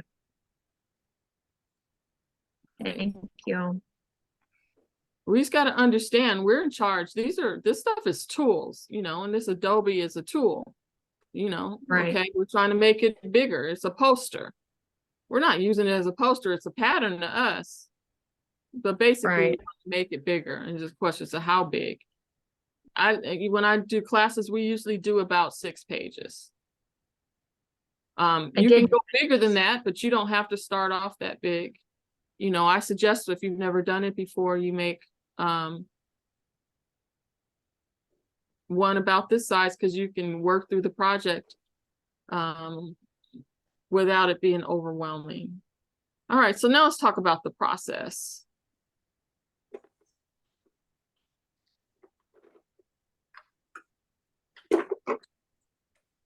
And so you get all the pages and then you tape them together. And you print 2 of these. You can print this one. You can even print the color one the same way. I like you don't have to print the color one as big, but you can. Because if you cut out the paper to cut out the different pieces, it'll help you simplify it. You don't have to cut one piece at a time if it's something like the background and you want to make it into something else. It's a tool, remember. But you're going to need more than one copy of whichever version you use. So you tape them together. And one of the copies you're going to cut apart. And this is, again, that bringing up that tool that I bought. It'll help you cut it out. You put it on a cutting mat. And you can, if you want to use scissors, just use scissors. If you want to use one of these little tools, you can set it down and it makes it easy. It's like using a pen, but it cuts. It's really good. Really easy to use. You name that again? Was that the one from Amazon that you showed at the beginning? Yes. Okay. What is it called? Tammy, this is Gloria Richardson. I've already got my pieces enlarged and I did not do the tile when I printed it. I put it in my Photoshop and my Photoshop allowed me to enlarge it by telling it how many inches on one side and it blew it up for me. And then I emailed it to Staples and they printed it out as a blueprint. Yeah, you could do that. I mean, it costs like $4 a sheet.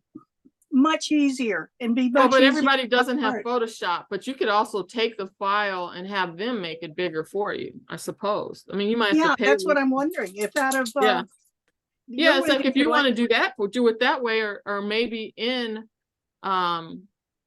Adobe Reader, you could try to see if it'll allow you to choose a larger size sheet and then save it as the PDF. Yeah, and then bigger just send size. it What to the did, printer. what did she, I didn't hear the part of what did she do to it in Photoshop? She blew I it up. She enlarged just it. made a bigger size file. She enlarged it. Oh, And okay. but you can, you know, but you might be able to take it to your copy shop and you know the PDF file and say print this 25 inches wide, and they could do it. And they'll just print it on their big printer. Even with the copyright?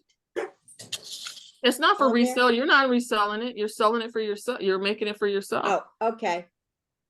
Yeah, I've done these before, and I think it's much easier with a single sheet than with tape on it. It is. It just depends. You have all the options. You can do that. Yeah, for sure. Okay. Oh. I'm going to mute myself, and there's somebody else there who is not muted, and we keep hearing sounds. Yeah, everybody mute yourself unless you're talking, okay? It's probably me. I'm sorry. I'm in the kitchen cooking. It's dinner time. So I'll try to figure out how do I.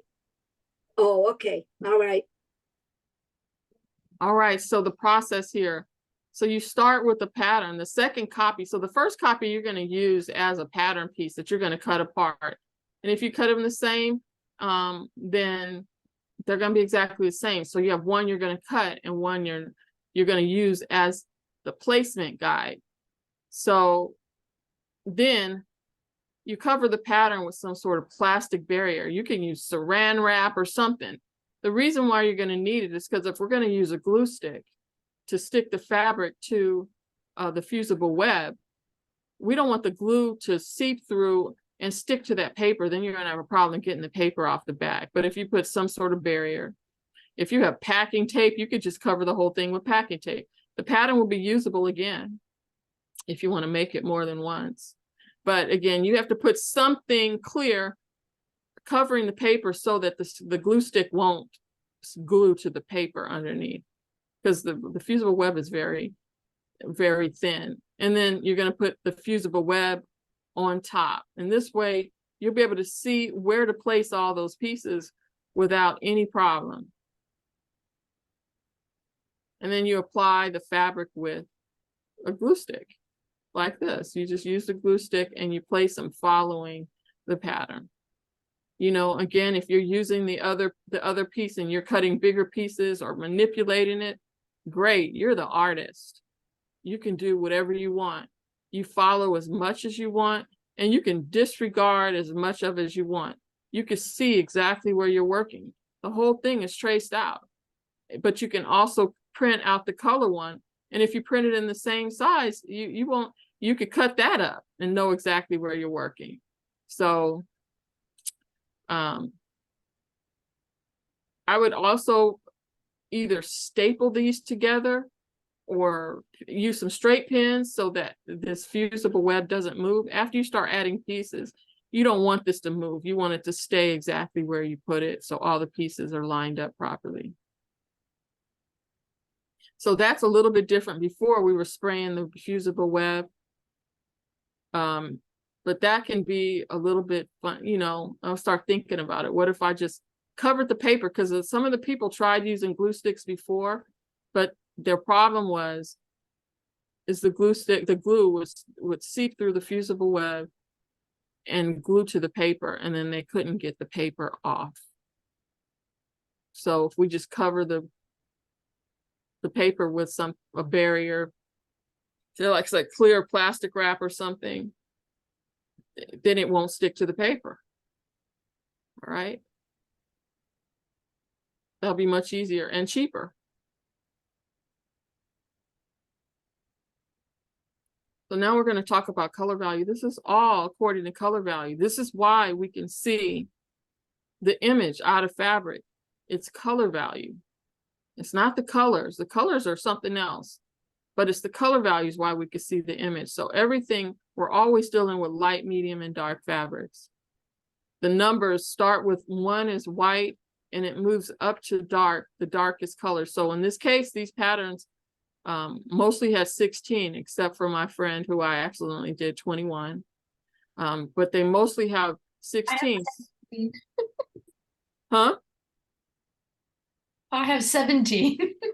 Yeah, so it's me. My brain was drowning in pictures and numbers. I was trying to do them 16, but there's enough fabric there for it. Tammy, Uh-huh. This is Catherine McIntyre. You were saying we put the pattern on the bottom, then we cover it up with a sheet of plastic, and then on top of the plastic, are we putting the fusible web on top of the plastic? Yes. Okay. So if we're putting fusible web, why are we using glue on top of the fusible web?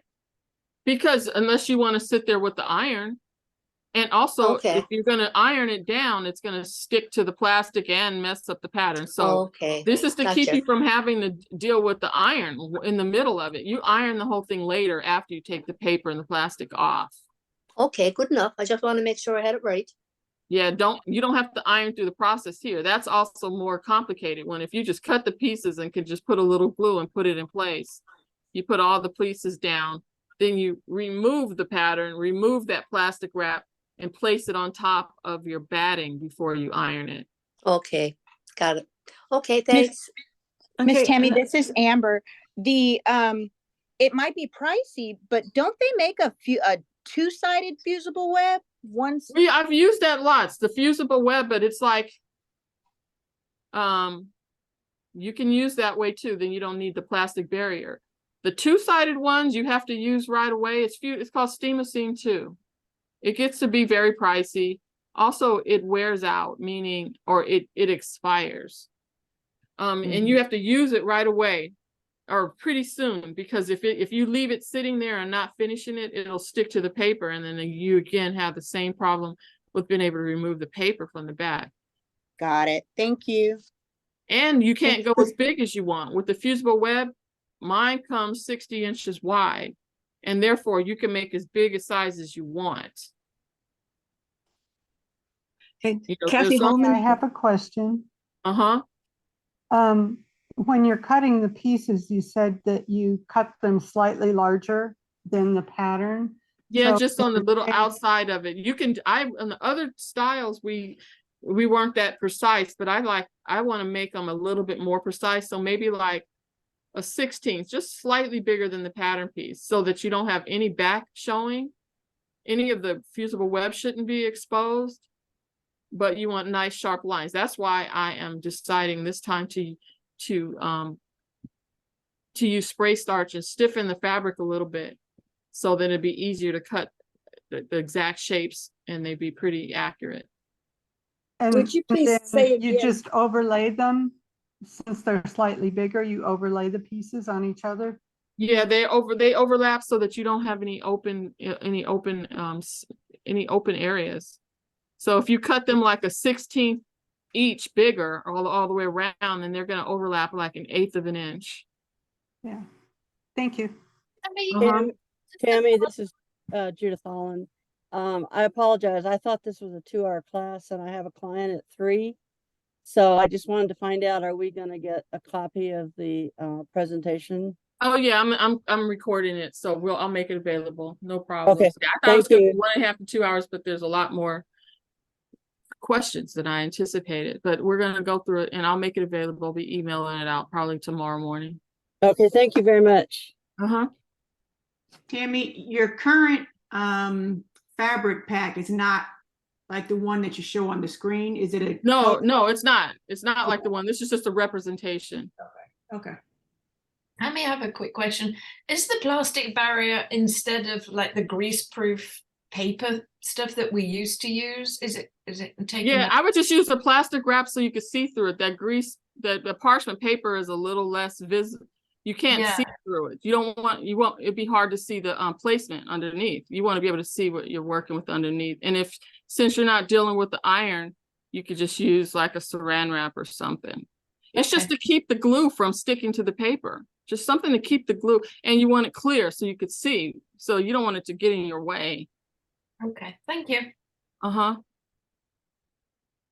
I mean, to you that have done the style, my stuff before, what do you think about this? Using a glue stick and not having to deal with that sticky stuff or irons right away.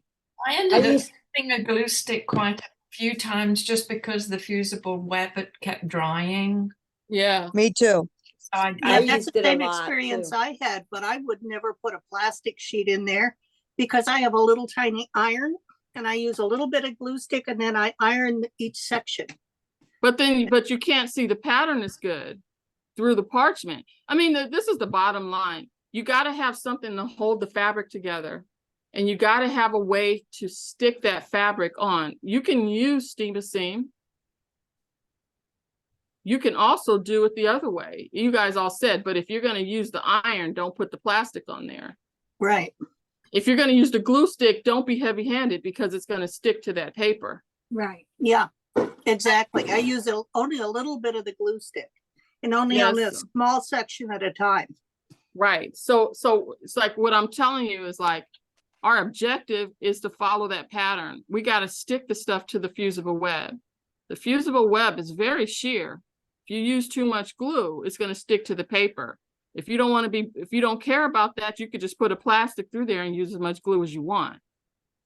Or if you rather use the iron, don't put the plastic on there. You're going to have to use parchment paper, and you're going to have the little iron right there next to you and use that the whole way. However you got to do it. I like the idea of using it works really well if you put press and seal on the paper pattern because it will peel off again. Press and seal is clear. Well, I mean, again, tell me about it once you give it a try doing all these pieces. The biggest disaster. That's how I did on my other ones. Yeah. So the biggest disaster would to give all your pieces in place and you can't pull it off in one piece. That's the biggest disaster. Tammy? Yes. Kathy Pedersen. I've been doing the contour approach and really enjoying it. And what I did is I printed out the pattern on paper, but I also printed it out on freezer paper. No, parchment, no, freezer paper. And then I used that to cut out, and I would I iron the pattern onto the paper, and it's easier to cut. Yeah, it's so easy to cut, and you get it very exact. Right. Yeah, that's possible too. That was a good tip. Do you understand what she meant? No. You could cut the pattern. You could cut freezer paper into 8.5 by 11 sheets. If you print your pattern on the back of the freezer paper has a waxy side that will stick to your fabric that can be peeled off. So if you want to, because to hold the pattern together and cut the fabric all at once, you might have to use pins and all of that kind of stuff. But if you're having a problem with that, you can cut the freezer paper, iron the freezer paper on your fabric, and it sticks to there and it makes it easy to cut the exact shape. It's actually called freezer paper. It's called freezer paper. Yeah. You can get it a lot of times you can get it in the butcher section of the grocery store if they have a butcher area. It's the paper they use to wrap up meat. It's like coated so that the liquid doesn't seep through. Wax paper? No, it's called freezer paper because it's paper on one side and then the opposite side has a waxy coating that keep liquids from going through. But that same waxy coating will allow it to stick to your fabric when you iron it, but it peels off. Okay, thank you. And it's not see-through, it's like white. Yeah, you have to use it as one of the layers. You know how I said you cut two versions of the pattern, so you have one to cut up? You would cut the one that you cut up, you would make the freezer paper. Got it. I'm showing a box of it on my camera right now. It was so much easier for me to do this than it was just more exact for me. Well, especially if you're doing the contour, because those pieces can be crazy all over the place. For sure. This is a little easier because you're cutting triangles and smaller pieces, but it's always good to understand what we're doing so that you can use the tools the way you need to. Tammy, I make was it- wondering if you could just in a paragraph or a few words, just say why it is you feel this is a superior or better approach than the contour. It is a different effect completely. It's not better. It's just it's another approach, and it does have a different look. It's a much more modern look. It gives you the ability to do different things. I mean, I can't lie. The contour technique has been great to me. I made one and it's in a museum, but this is something else. This is So this is a much modern artistic approach. It's just another artistic view. Thank you. And it could be used differently. You can apply some of the things we learned from those other approaches. Again, you're the artist.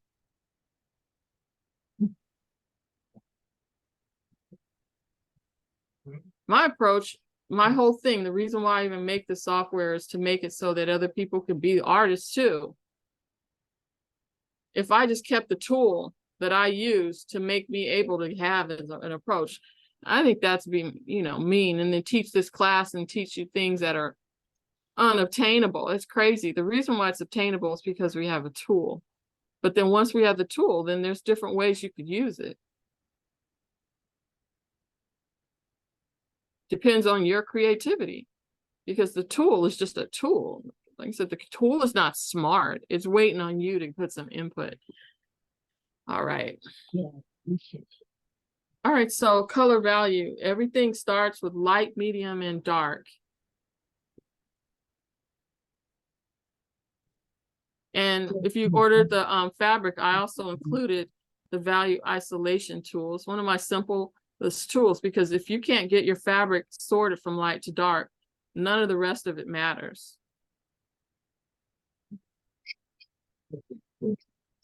So how do we use that tool? I'm going to show you right now. So this is like, I've picked some light fabrics, some medium fabrics, and some dark fabrics. Right now, I mixed them up. I mixed them up on purpose because we're going to do this right now. So the first thing you do. Just say something. I never got that tool with my fabrics. Who is this? This is Maria. Maria. Okay, I'll send it to you. Yeah. I'll send it to you. I'm going to write myself a little note. Okay, thank you. Kathy Pedersen, I didn't get it either with my fabric. Kathy? Yes. Catherine McIntyre, I didn't receive mine either.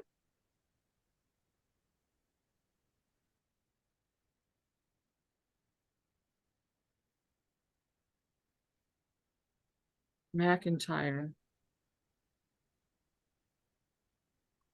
All right. That's Maria in Massachusetts. Kathy Peterson. And Kathy McIntyre. Is that right? Mm-hmm. That's right. Yeah. All right. So let's look at these pieces. So the first thing I would do is you pick light, there was someone that mentioned the 888 rule. She's finally getting to process. She's been doing a lot of customer service. Can you mute your mic? 35 people. 30. Can you mute the Miss Barbara, you're not muted, Barbara. Please mute Barbara.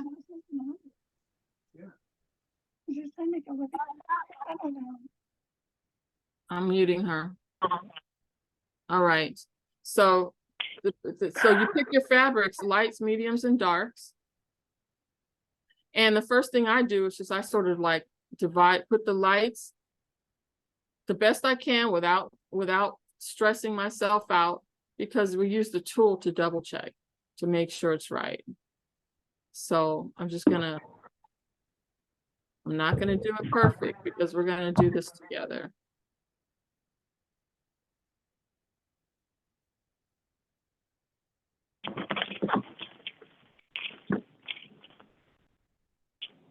All right. So you kind of put them from light to dark the best you can without stressing yourself out too much. And then you use the tool. And you put one hole over one fabric and the other fold, because our intention is to go from light to dark this way. And so the light one, if the only question I need to ask at this point, I don't need to look at all of this, is this second one here darker than this first one? And to me, it looks like it is. So then you move over one more. Then is this one darker than this one? Yes. Yes. Yes. Okay, is that one darker than this one? Yes. So it's this real simple tool. Does it matter if it's in the same color family? They don't have to be. I'll talk about how I pull these fabrics together to give you an understanding of why I do that and when you should do it and how much you should do it and what type of fabrics you could choose. So is this one darker than this one? Yes. Yeah, see, it's a series of simple questions. What about this? What about that? No. One? No. It's not, right? It's easy to see because I don't have to consider everything else. Since it's not darker, it only can go back this direction. So you correct it. So I would take it back. And so this is darker than this one. Yes. Now this is darker than this one. Yes. Now let's continue on. Is this one darker than this one? Yes. How about these two? Yes. Yes. Yes. So that's why it's because you could take this to you with the fabric store. It's easy to make these decisions. And so now this is in order from light to dark.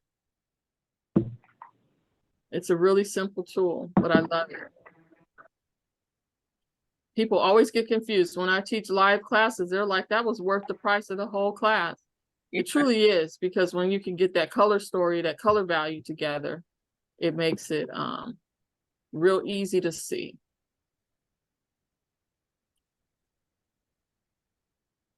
And so, of course, you can use the value isolation tool, but in Quilted Photo Deluxe 3.0 or 2.0 even, you can also do it right in the software. There's a tab called valuations.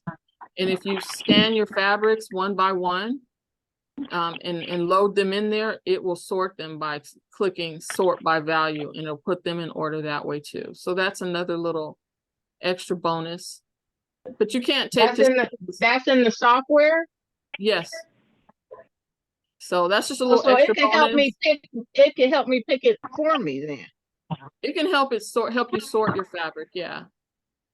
And if you want to see how your fabric will look in the picture, it doesn't do it in the triangulation, but within the other formats, you could load it into the picture and even see what those fabrics will look like in the picture. So it's a pretty good little tab there. So now we're going to talk about fabric choices. There's some fabrics that are good to use, and there's some fabrics to avoid. And the fabrics to avoid are the high contrasting fabrics. Let me see. Noise. And is there high contrasting fabric? So like this polka dot here, when you're trying to sort it, do you look at the background or do you look at the polka dot? It's like it's too high contrast. Stripes are no good. So let me show you. A lot of these here are not good because you can't tell what value it is. So there are some fabrics to avoid because it's hard to pick them in their right place.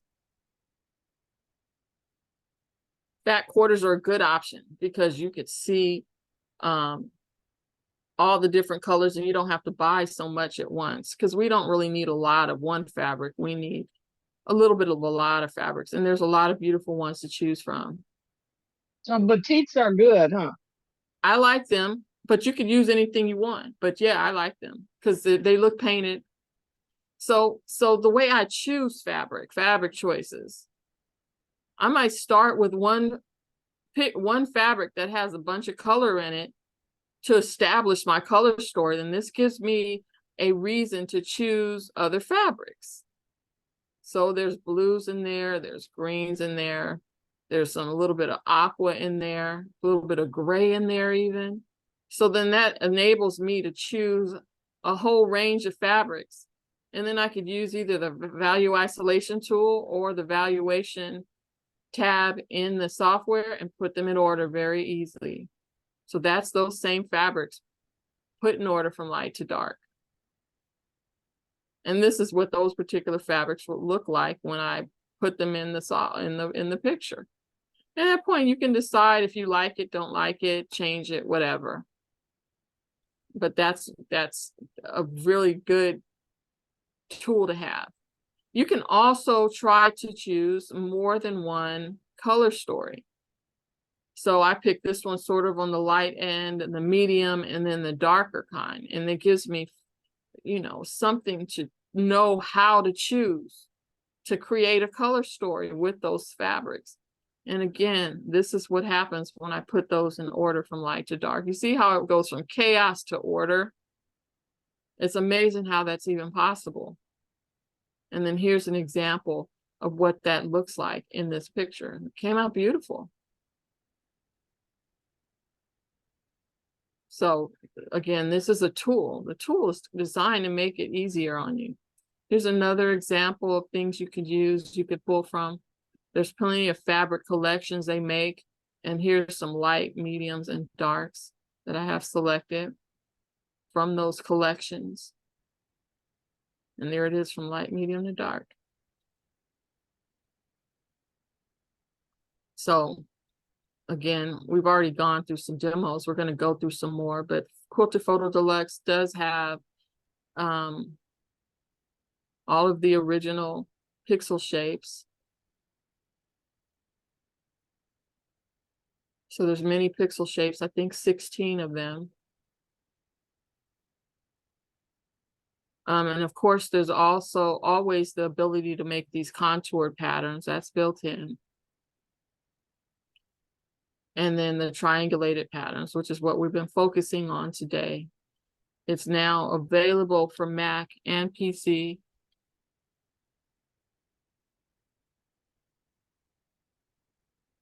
And I haven't finished it yet. It's going to be, I'm going to have some coupon codes for you for being with me if you don't own Quilted Photo Deluxe.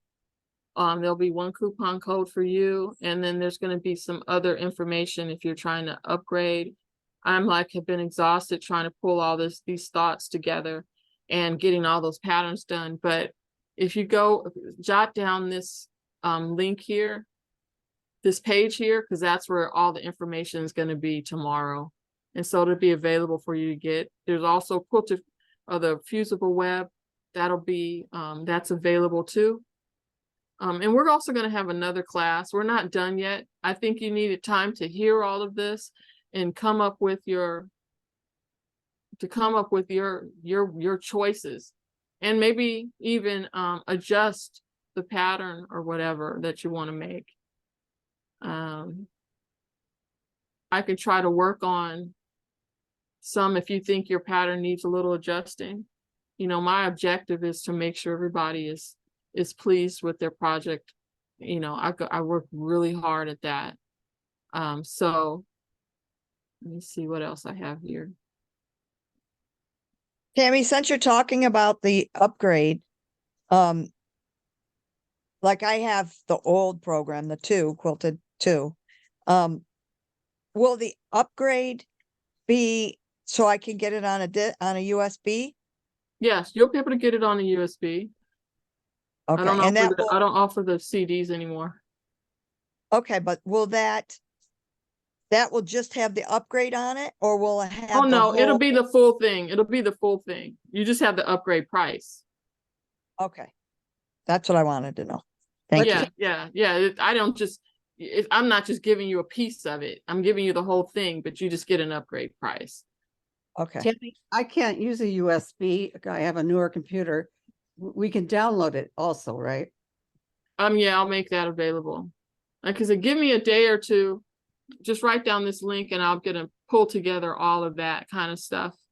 The link is broken. You know that? Well, the link is not ready yet. That's what I'm telling you. I've got I've got through everything else.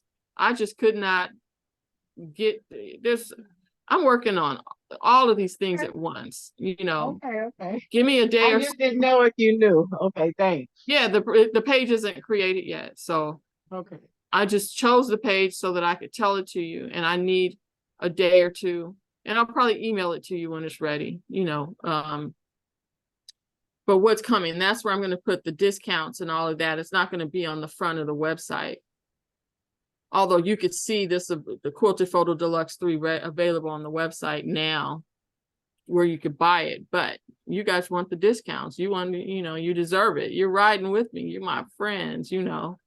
Will this link also have the other stuff you sell on it so we can order once? You can like order. I want some of your fusible web. Oh, you'll be I able to just add was that gonna to the order. cart too, even from the regular site. And I'll put it all on that page. Everything we discussed in the class. I'll make it easy for you best I can. So what is this quilting film? What does that do? It's after you finish, you can write on this film and it irons off. You can write on it and stitch through it so you can make a quilting plan. It's the best thing ever. It helps I you. I don't understand what you mean by Well, we'll talk writing about that on it. next week in the finishing class where we talk about stitching and finishing. Oh, it's another class. Oh, Yeah, okay. this is just part 1. So we're gonna meet again. Would you guys rather meet next week, or do you need another week and we meet 2 weeks from now? Next week's Well, fine. what do you need? 1 week, please. 1 week? Yep. All right, so the same date I said already would be October 1st, I believe. October 1st. Sounds Is good. that next Sunday, right? Yep. Yes, Yep, ma'am. that's the date I said. So we're gonna stick with October 1st. And so next week we're gonna, huh? Question, what do we need the tricot for? Do we put that over the top of the little triangle pieces and then quilt through that? Oh no, you don't need tricot. Tricot was for my other technique. You could use tricot if you wanted, the same way you could use the fusible web, but I would use the fusible web because it has a stronger hold. Thank you. So yeah. we just need to order the Fusible web. the fusible web and then the quilting film. Yeah. Thank you. Yeah, those are the best products for this. Oh, I don't know if I ordered that already. But I would like to ask, could you tell us one more time, what is the name of that cutting tool that you recommend? Let me go back to it. I showed yeah, and you get like 6 of them, and it's great because it's the size of an ink pen, so you could put one down and can't find it. That's what I did. The other one I bought, I was looking for it for a week. As soon as I bought these other ones, I found it. So it's great to have more than one. So you see it? So type in that 18-piece craft cutting tool set. When I bought it, it was $11.99. And it comes with a bunch of them. It even has a little glue pen in there. I'm going to try to use it. If it's enough to stick the stuff on there, I'm going to try it because. Thank you, Tammy. To buy and use the upgrade, do I have to have my original disc in hand, or to use the coupon code and get the upgrade? That just comes with everything I need. I don't need to physically use my original disc. You don't have to use your physical disc. You just have to either have your name in my system, or if you have the cover or the CD or something, text it to me so I can see that you purchased, something to prove. Okay, I moved a couple times and it's in a box somewhere. But do you have it on your computer? I'm by 3 computers later. So it may be on one that's in the closet. But when did you buy? Did you buy in person somewhere, or did you buy online? Yeah, I went to a class years ago, I think at Bears Fabric. What's your name? Eileen Malden. Yeah, call me. Okay. Can you drop this Amazon link in the chat? I don't have this Amazon link. I would have to go to Amazon. Oh, you don't have an Amazon store? No, This is, Okay, there's you can no, get I don't credit make for any that. money from this is, I don't make any money from this at all. I just went to and took a screenshot of what I bought to tell you about it. Oh, There's no, this is not a money making scheme. This is just telling you the best tool I found. because I have some of those pins, but mine don't cut that good. But if you found some that cut good, Yeah, mine cut great, you know. well, I was like beating on rocks. So Use it with one okay, of the cutting mats. I love it. Gossifetti, the Gossifetti. Okay. I mean, $12 and you get like, I don't know, 8 of them or something. I couldn't find yours, but I did put a link in the chat. I think it's the same thing. If you want to take a look at it. Thank you. Is it like that, Tammy? Say that again. That's a different brand. It's Dawn. I'm gonna open it. Like a pencil pouch. It comes in like a pencil, like a plastic pouch. Yeah. Yeah. Okay.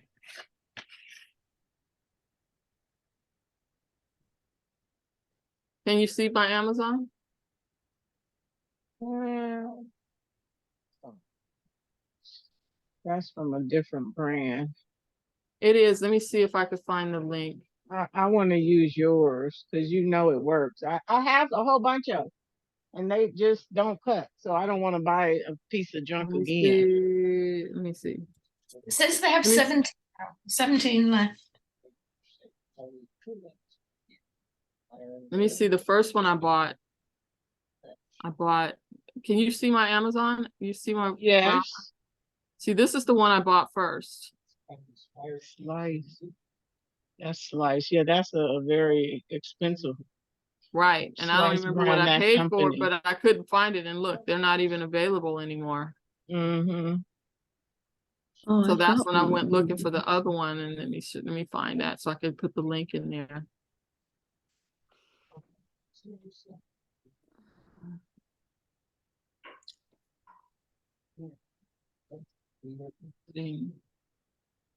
What's it called? Craft. Come on. It's still there because I just bought one. Just ordered it. So they still have them. All right, so here's the one that I have. And it has the ceramic ones and it has the metal ones. And both of them are in the package. And I'll put it in the Thank you. Thank you, Tim. Yes, thank you.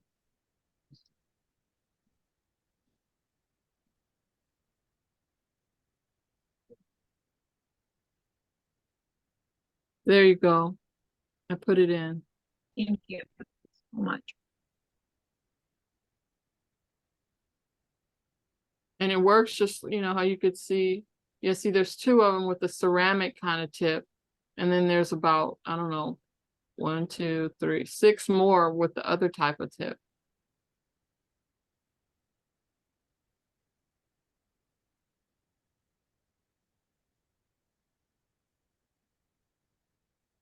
And if you use it with, you know, like on this picture here, use it with the cutting mat, you shouldn't have any problem. It's easy to use. And I'm gonna email you the class tomorrow. But let me see. That was it. And so we want to go back to finish answering up the questions. Anybody will be done for today. Look for email from me tomorrow. Thanks. Tammy, this is Nancy Watkins. Talk real quick about spray starch. You spray your fabric. Yeah, because it's going to stiffen it up. So when you cut it, Right. it'll be more concise. Otherwise, it falls all over. You know, it's not, I want it to be, you know, Yeah. I want to get a nice, accurate cut. It makes sense. That makes sense. Would you spray them all and iron them? I would spray them on, iron them before I even start. Yeah. Okay. So you don't have to be going back and forth, you know. There you go. Thanks. Keep them in order though, because take the staples out and keep them in order so that you don't get them, because then you're going to have to, you know, put your money where your mouth is and use that tool and sort things and put them all back in order. The stickers are so you could label them what numbers they are. But so lay them out, put those stickers on. I think I might have got a couple out of order because I didn't know that until we got here onto the class and I was looking around at them. So I think I got most of them in order, but there might be one or two I'm not sure about. Yeah, but you know, I showed you how to use the tool. So let's go back. Anybody else have any questions? I need to deal with Margaret some more. Anybody else want me to look at theirs? No, ma'am. No, thank you. Will you look at Donna's, please? Donna. Thank you. Tammy, Thank this you, is Tammy. Glory. See you guys later. Thanks, All Tammy. right. You're welcome. Tammy, are we supposed to come Bye, back? Tammy. I have to Monday? go. See you next week. Thank See you you. next week. Yeah, just stay if you need me to look at your patterns. Do you want us back next week for the class? Do we need to come back? We're gonna have another class next week, same time, same place, same channel. Okay, but it's the next steps or whatever. Yes. Okay. We're gonna talk that's about fine. finishing and stuff. Yeah. Thank you. You're welcome. Thank you. Let's see, Donna. So I'm gonna look at Donna. I'm gonna look at, we still have 17 people. Did every 17 people need me? No, just No, listening. ma'am, I just don't want to miss anything. I don't have anything better to do, so I'm just gonna listen and watch you work on theirs. All right. All right. Same here. All right, Donna. Okay. This picture, it looks like it was laying on the table because the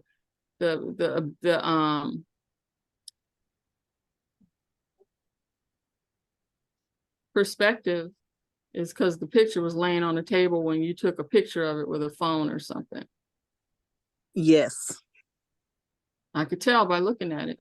I figured that's what you wanted because that's what you sent. Yes, I'm just asking, do you have any suggestions about, I know I will block out some of the background. Oh yeah, because you're in a car too. Yes, I am. Yeah, you could get rid of all that background and you could do some fancy sewing to make your dreads, make the dreads look more like dreads. Yes, okay. You know, you could do that in the stitching, you know. And in your necklace, you know, I had to make a lot of pieces to make the necklace, but you could cut round circles to put them there, you know, instead of making all those little triangles. So you could simplify this one a lot. What you want to keep is the face. Okay, thank you.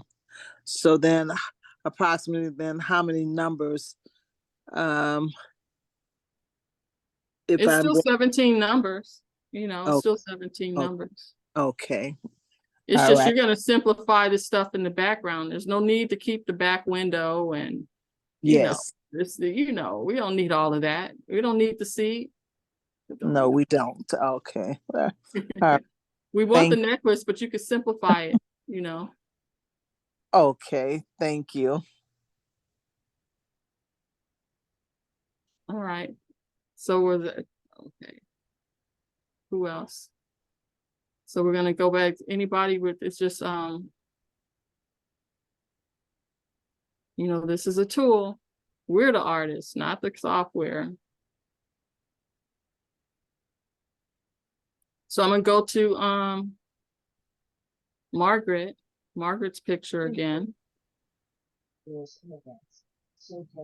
And can you look at the numbered one? The numbered one, sure. For Margaret?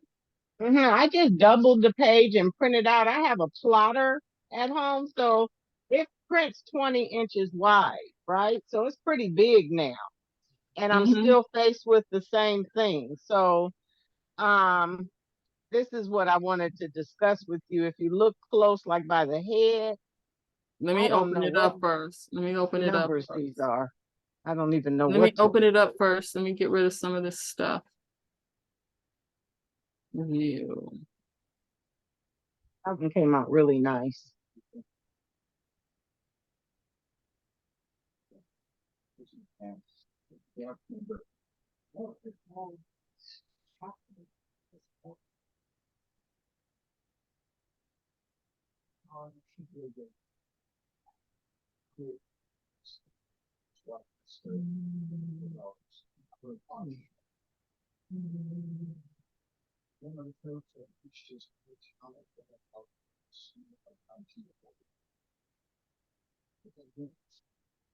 This one. Yeah. Oh, I think if you turn the pattern sideways. Oh no, yours Okay, was so like you on the see, second one. you see the Turn the- eyes and the mouth. Yeah, I was trying to make it clear. If you open So that for up, instance, this what is numbers are 10 and those? this is 10, this is 12, this is 13, this is 11, this is 10, this is 11.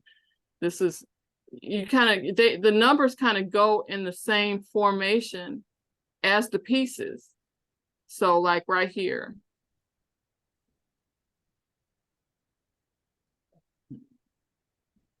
So like, okay, where you see the cursor has 99.99. So those are just 9. Let me see. I'm trying to up here. Yeah, those are Yeah, just I'm just 9. You trying can to. see because you see, I'm trying to get it so it's like in the middle here.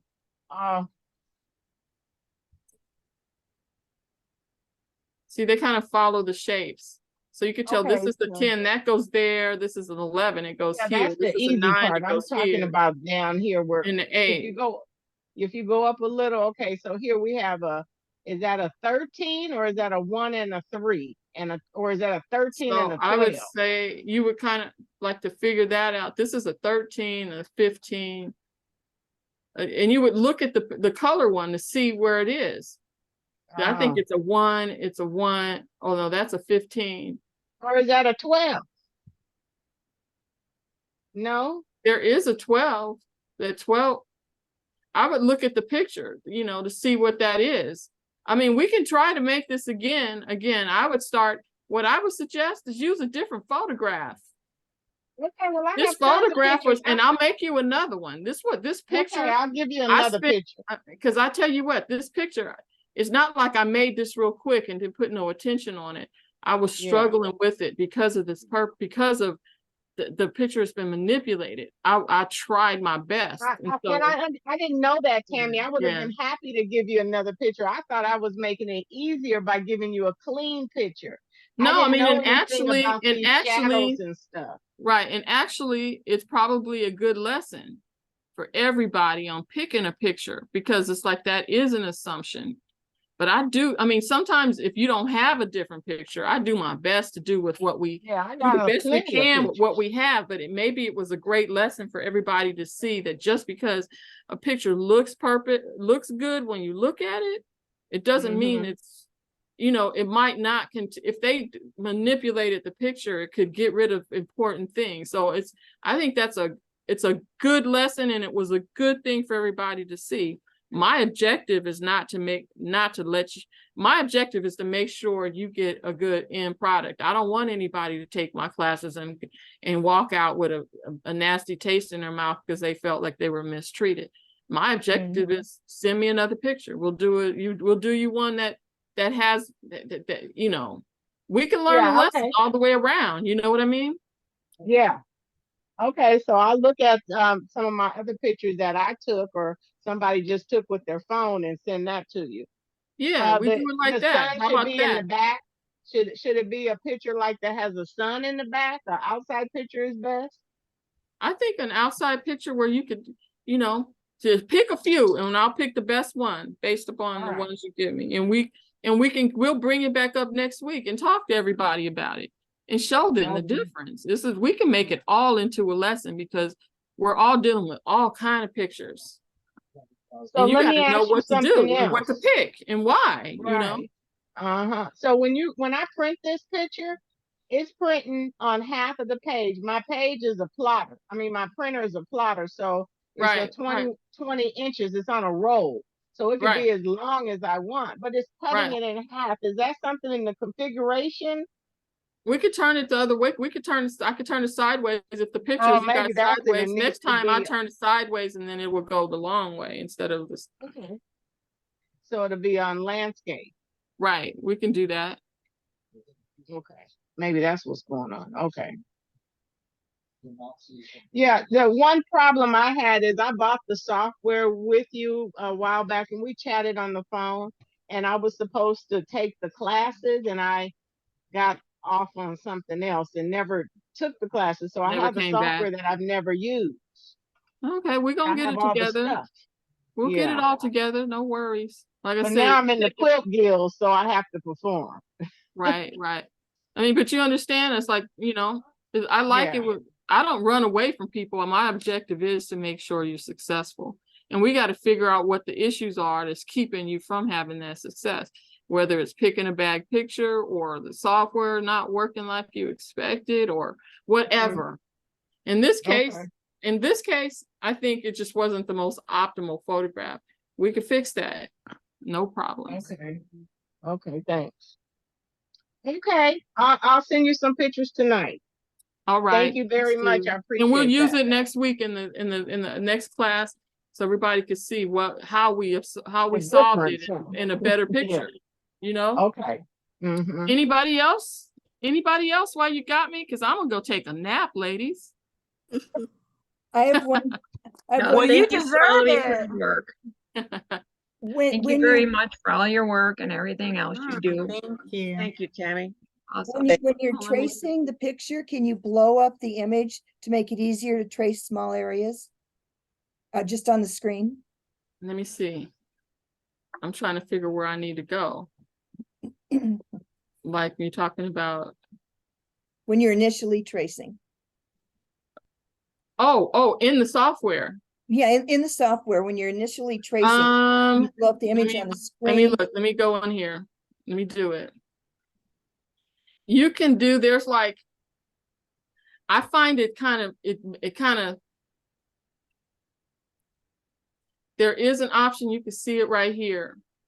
Plus and minus, you hold like the control button and push the plus sign or the alt button. I don't remember which one it is off the top of my head, but I found that it usually didn't work out. It's better to have a picture that's big enough that you don't have to do that. Okay. Because it's like, huh? Is this software still in Java? Yes. So we'll have to upload the updates? I mean, no, the upload, it's already included in there. It'll probably be fine if it asks you to upgrade, you can if you want to. If that all has been updated so that, the problem before is because I made the first version like more than 10 years ago, so they changed it. So now it's updated to the newer versions of everything. So you shouldn't have to worry about it too much.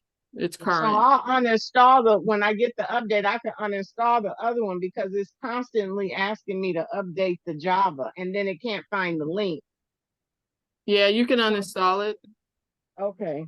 Either that, it might not even ask because it'll install the correct version with the new version. All right. Tammy, go ahead. Go ahead. This is Nettie. I just was curious on if you did my picture, and I was curious what your rendition of my picture looked like. That's all. Nettie. That Capriccio. I sent you about 100 because I couldn't get my email, thought wasn't working.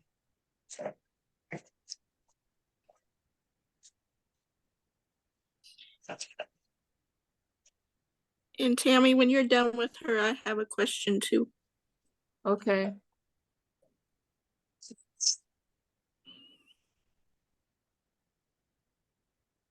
I don't know which, I'm trying to find you.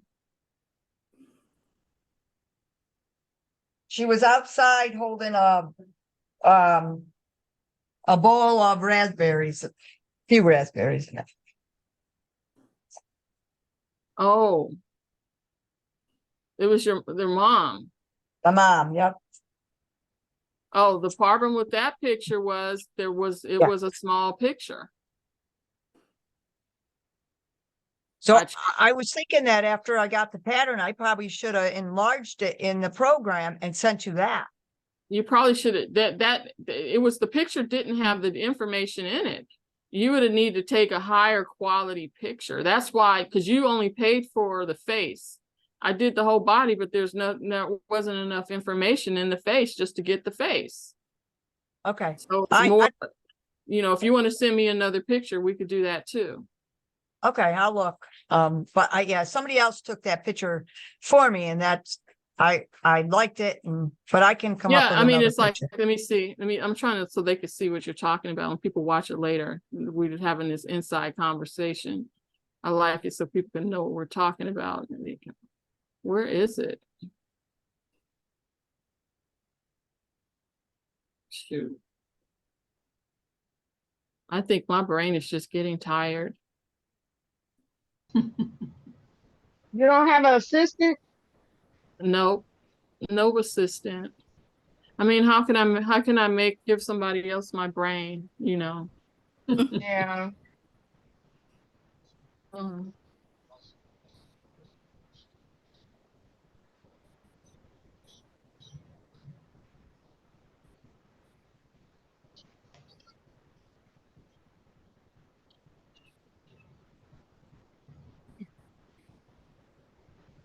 It's like, where is it?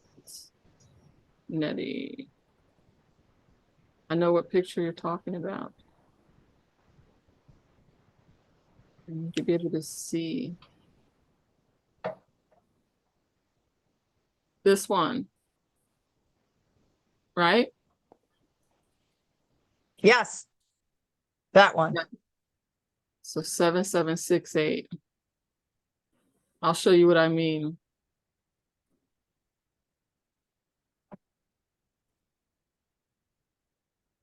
When I say there's not enough information.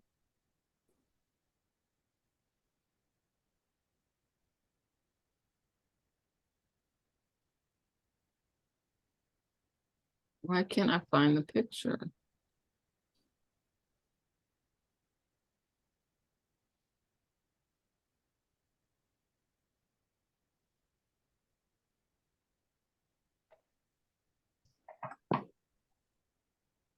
Why can't I find the picture?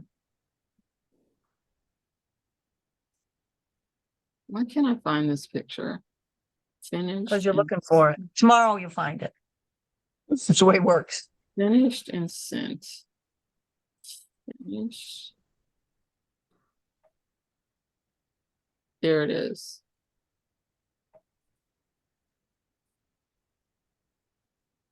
Oh, it wasn't berries. Look, I got it wrong. It was.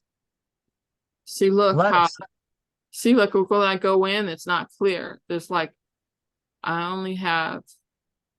Yep. It's just not enough. There's not, the picture wasn't high. They didn't add enough pixels. They took it in low quality in their phone. And there's no way to add it in if it doesn't exist there. I think I even took it into Photoshop and tried to make it bigger, but when you look here, it's like data's missing. It's fine when you back it up like this, you see her, but when you go in close, I'll do it here. It's just not there. Yep. So that's why instead of just doing her face, I did the whole body, because at least you have the composition. It's like the impression of her, which still can be interesting, you know. But send me another picture and we'll do it again. All right. It won't be till after tomorrow, because I'll go down and I'll take a new picture of her. Yeah, and myself. change the setting on your phone to higher quality picture. Okay, I'll try. I'm not sure how to do that, but I'll figure it out. But in the settings, it should give you, there's more than one option. Generally the default is the lower quality. Choose whatever else they got other than that. Okay. All right. I'll check it out. Thank you. You're welcome. Anybody else? Yes, this is Mindy. You printed me out a pattern for me since I don't have a computer. And I did get it printed out at the library. They printed it out for me. Is there a way for me to be able to get mine bigger? Do I just have them print me out a bigger size, or can I just? Oh, this is you with the little doggy again, with the little puppy again. How did you get it printed? You sent me my pattern through my email, and I took it to the library, and they printed it for me. And then, but it's kind of a small pattern. Right, they put it on one page when they didn't enlarge it. What about? Huh? Call me. Call me Can tomorrow. I like put it on a photocopier and enlarge it that way? You can, but I think that's really weird. I could just, let me write your name down. I could try to make it bigger and email it to you in the parts so you just have it printed. Mindy. Oh man. And make bigger. How bigger did you want it? What size is it right now? 5 by 7. Well, let me show you how. It's just. Oh, let me go back to the page so I can see you. Just a second. Let me go back out of here so I can see you. Stop share. There we go. All right. It's on the 8.5 by 11, right? So how big do you want it? How big do you want it? Yeah, that's really teeny. Yeah, I'm trying to get it out so you can see it. It's just around the nose and the eyes. It's just really, really small and hard to see. I would never make it that small. I would make it bigger. So maybe like 6 sheets. Yes, that would probably be better. Yes, thank you. Yeah, I'll work on this tomorrow and email it to you. If you don't hear from me tomorrow, call me because I want to go to sleep. Yeah, I don't blame you. Thank you so much. Yeah, I have a note here to do this, but I plan on getting it done for you tomorrow. And if you don't hear from me tomorrow with that, contact me because it's my intention to do it. I just don't want to get sidetracked. Okay. Well, don't rush. Don't overexert yourself. I can wait a few days if you need. All right. Thank you so much. This is wonderful. Well, all thank right. you. Thank you so much. You're welcome. Thank you, Tammy. Miss Tammy, this is Amber. Check the chat. There was one other person, I don't think you wrote her name down, that wanted the valuation tool. Okay. All right. Thank you so much. This is so much fun. I can't wait. I don't think I'll be on next week, but I'll catch the replay. So thank you so much. You're welcome. All right. Bye, everyone. Bye, Kat. Bye, Tammy. Thank you so much. It's Aida. Goodbye. You're welcome. Thank you. Thank you. Thanks. Bye. Bye. Google's good sometimes.